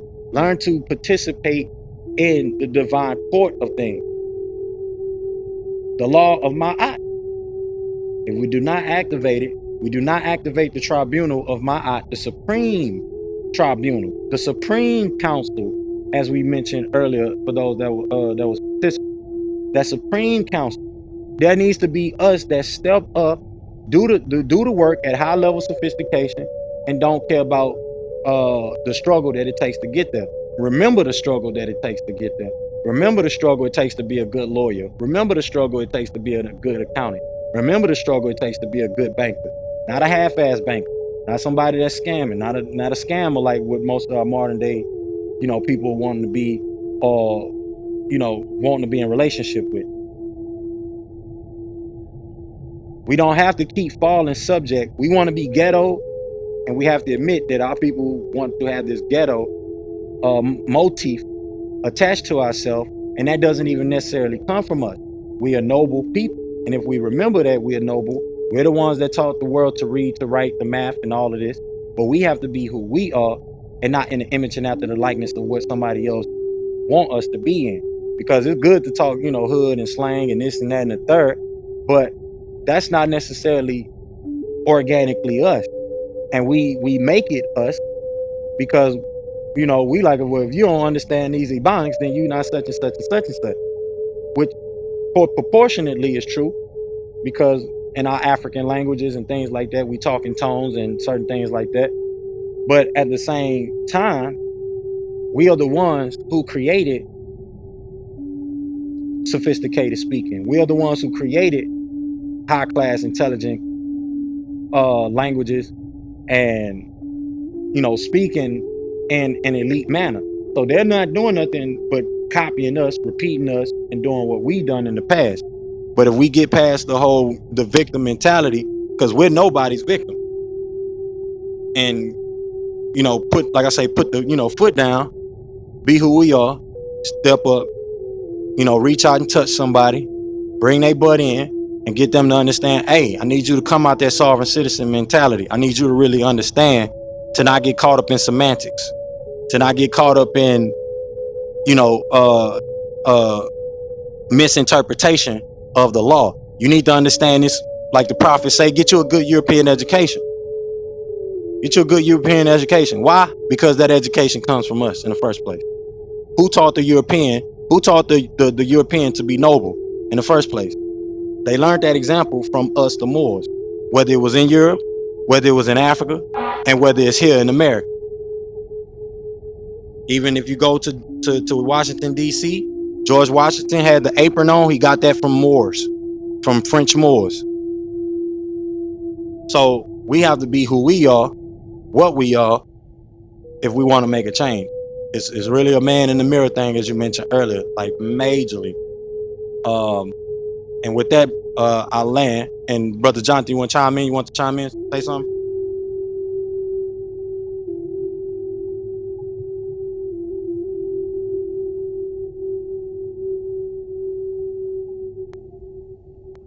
Trippies, y'all able to hear me? Yes, sir. Yeah, that was Yes. awesome. That was exactly the sentiments. It's like you shouldn't even be getting into those types of situations, and that's kind of what the situation is that people are getting turned up in that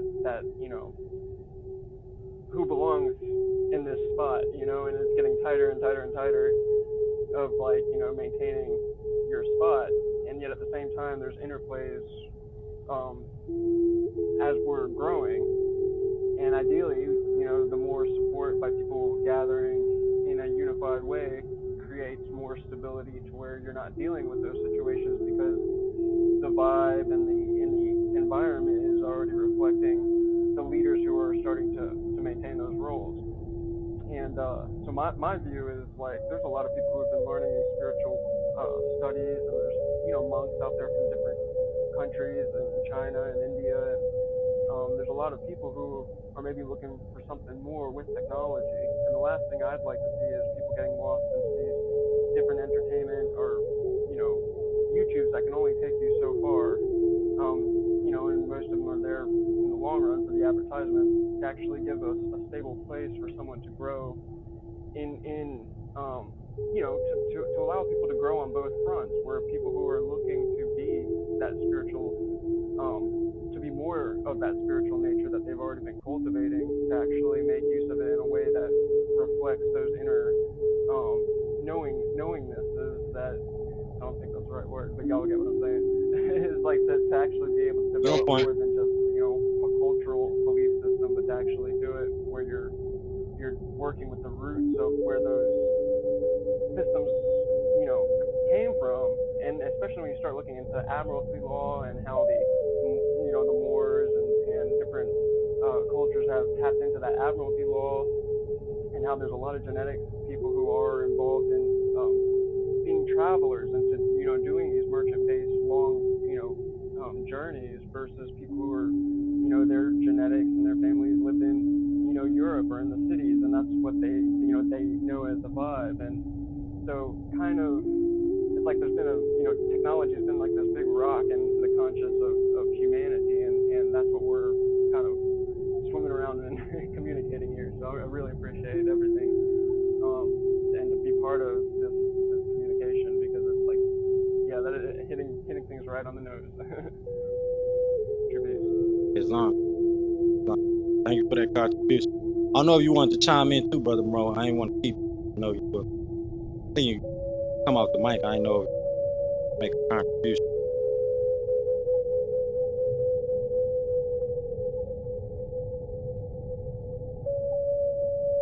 No worries. But yeah, essentially, it is the man in the mirror thing. We have to understand that universal law, natural law, God's law trumps man-made law. And when we align ourselves with universal law and, you know, exercise that in the court, as I mentioned earlier, that is the highest pivot that you can pivot yourself to. That's the highest form of statehood that you can pivot yourself to. And all secular jurisdictions across the world have no choice but to acknowledge that. It is within their laws, no matter how secular, no matter how uniform, no matter how socialist, no matter how communist, no matter how Marxist, whatever form of political science that they fall under, no matter how democratic, no matter how republican, it does not matter. All of them have to respect and do respect universal law. Do you got to put a little umph in it? You got to put a little umph in it. Can you come by yourself with it? No, because you and what army, you and what realm of peers. We have to understand our peers makes up the strongest thing. This is why they understand the power. As I mentioned a lot of times here, we're gathering us in concert for things that have no purpose, with no purpose. And the people that say they're Moors and we fall into these situations, you have a remedy. You have a remedy. You have more remedies than anybody on the planet. Exercise them. But you got to exercise them in the proper manner. And 9 times out of 10, a lot of our people, like I mentioned earlier, they do not involve themselves in the temple. They do not get involved. They don't even know the process of what we're talking about handling things in a chancery type way.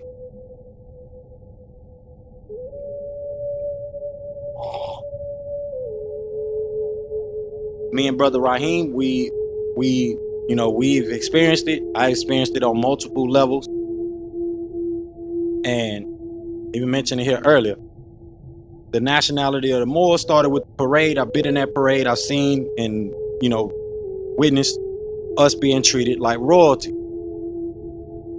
So if we understand how to navigate and work these other genres of economics, whether it's law, education, etc. If we don't want Fauci to be doing Fauci type things, and we want to exempt our people from things like what Fauci did, then we have to get involved in the health. We have to be right there at the playing field, at the table, as the opposition,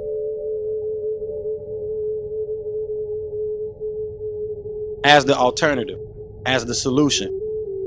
Because while the World Economic Forum is saying you will own nothing and be happy,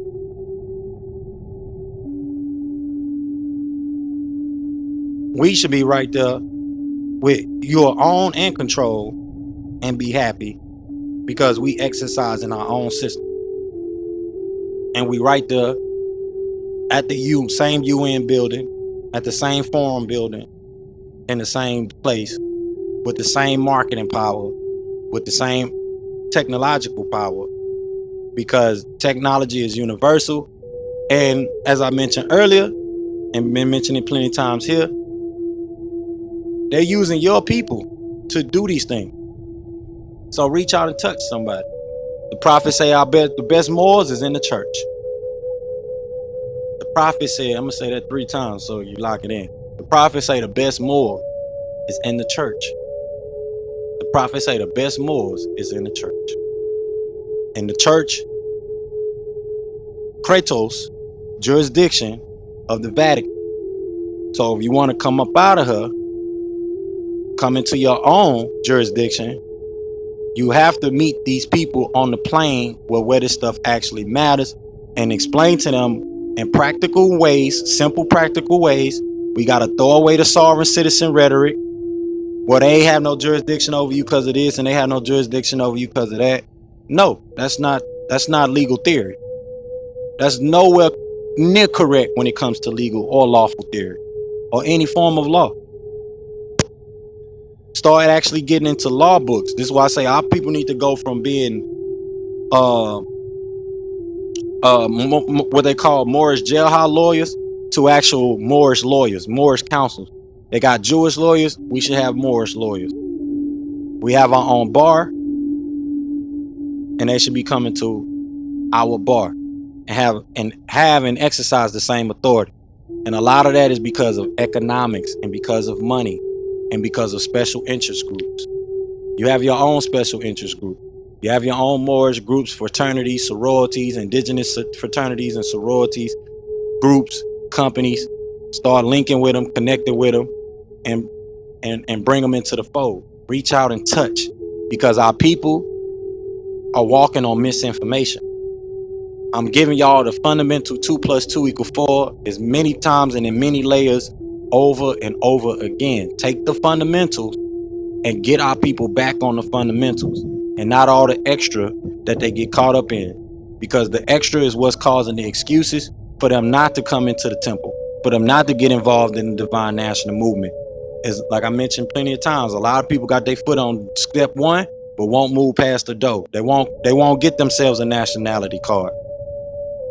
They won't operate, and not one of those nationality cards that a part of the sovereign citizen movement, because you have the authority and acknowledgement to exercise HR 0689. They have acknowledgments all throughout the United States that we are a sovereign theocratic government. So that means you have personal jurisdiction that you fall under and subject to before that jurisdiction. Not that you're not subject to that jurisdiction, but it is secular. It is man-made. And man-made law does not trump God's law. And I mentioned this before too. You're subject to your HOA law in your community. You're subject to your community law in your community. But that law does not trump God's law. That's why they put it in contracts.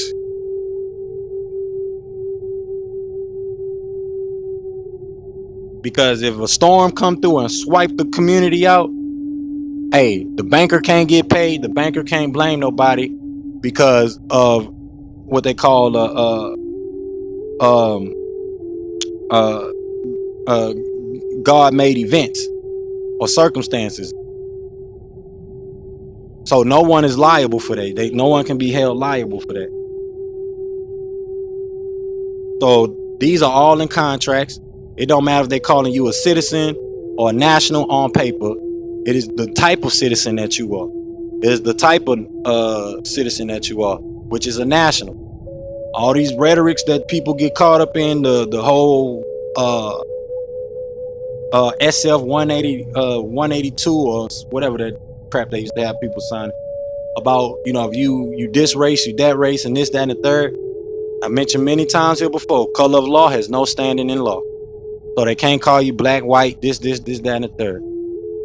And if you want to subject yourself to being an African American or whatever else, they always have the other box, or you can create your own box and put in more and use the race code.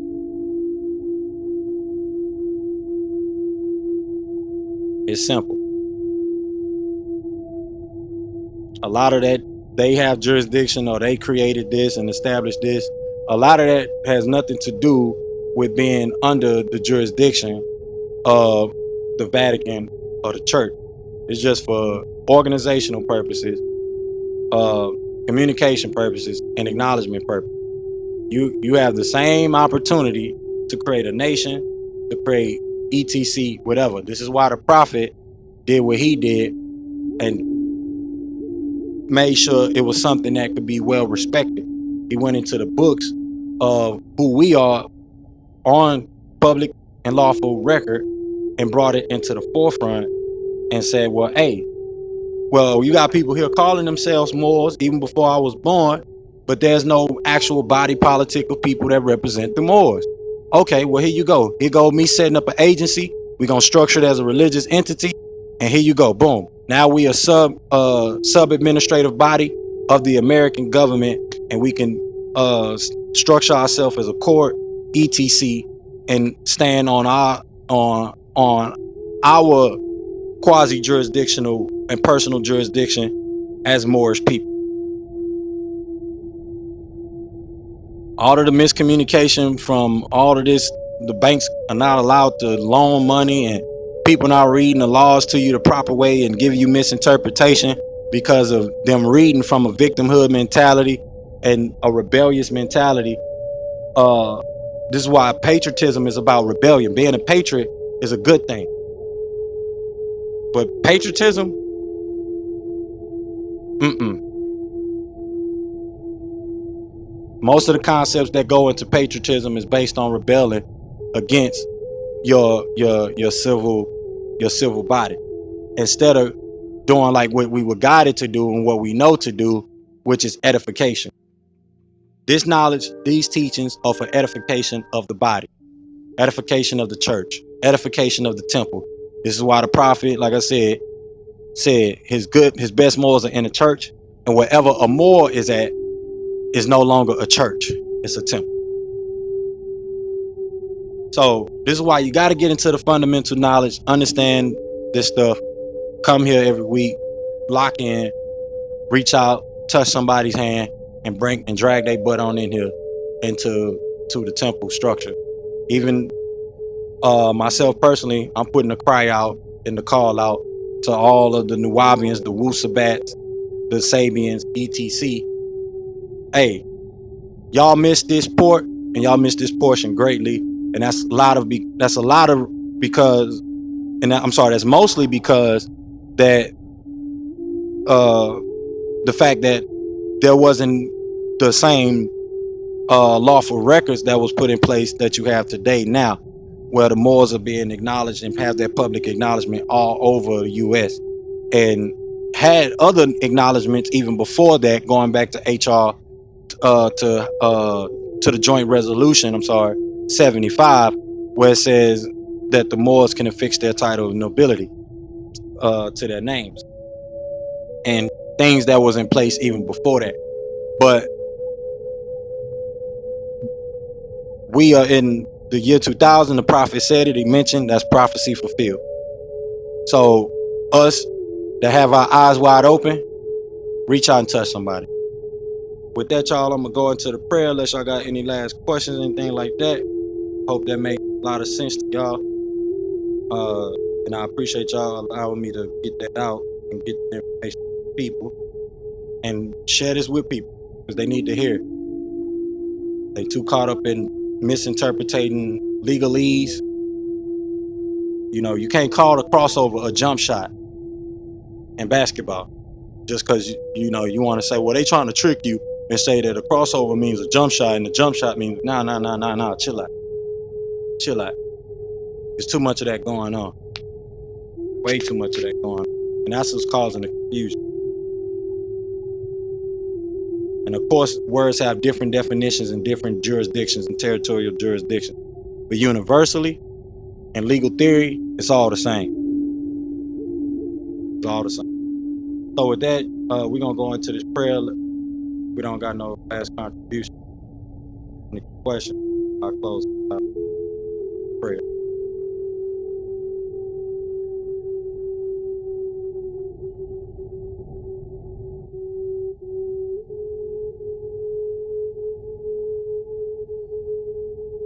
All right, y'all. Y'all know how it goes. 2 fingers up, 5 fingers up, facing the east. Feet at a 45-degree angle. Allah, the Father of the universe, the Father of love, truth, peace, freedom, and justice. Allah is my protector, my guide, and my salvation, by night and by day, through His holy prophet, Zabuwr. Amen.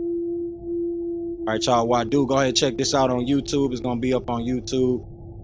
I put the link in the last holy day, so y'all can go back and listen to that replay. Click the link and catch us on YouTube. I actually put it in here too as well. I'll go ahead and check that out because it will be up on YouTube by later tonight.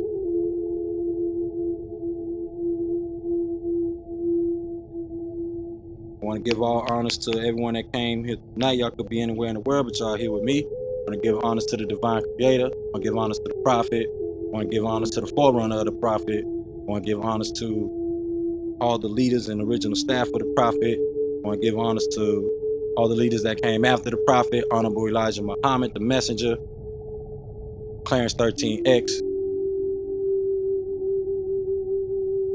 Dr. Malachi York, and many others. And I want to give honors to all y'all. High honors to all y'all that's here in participation tonight. We'll be back this Sunday. True peace. Wadu. Much love, y'all.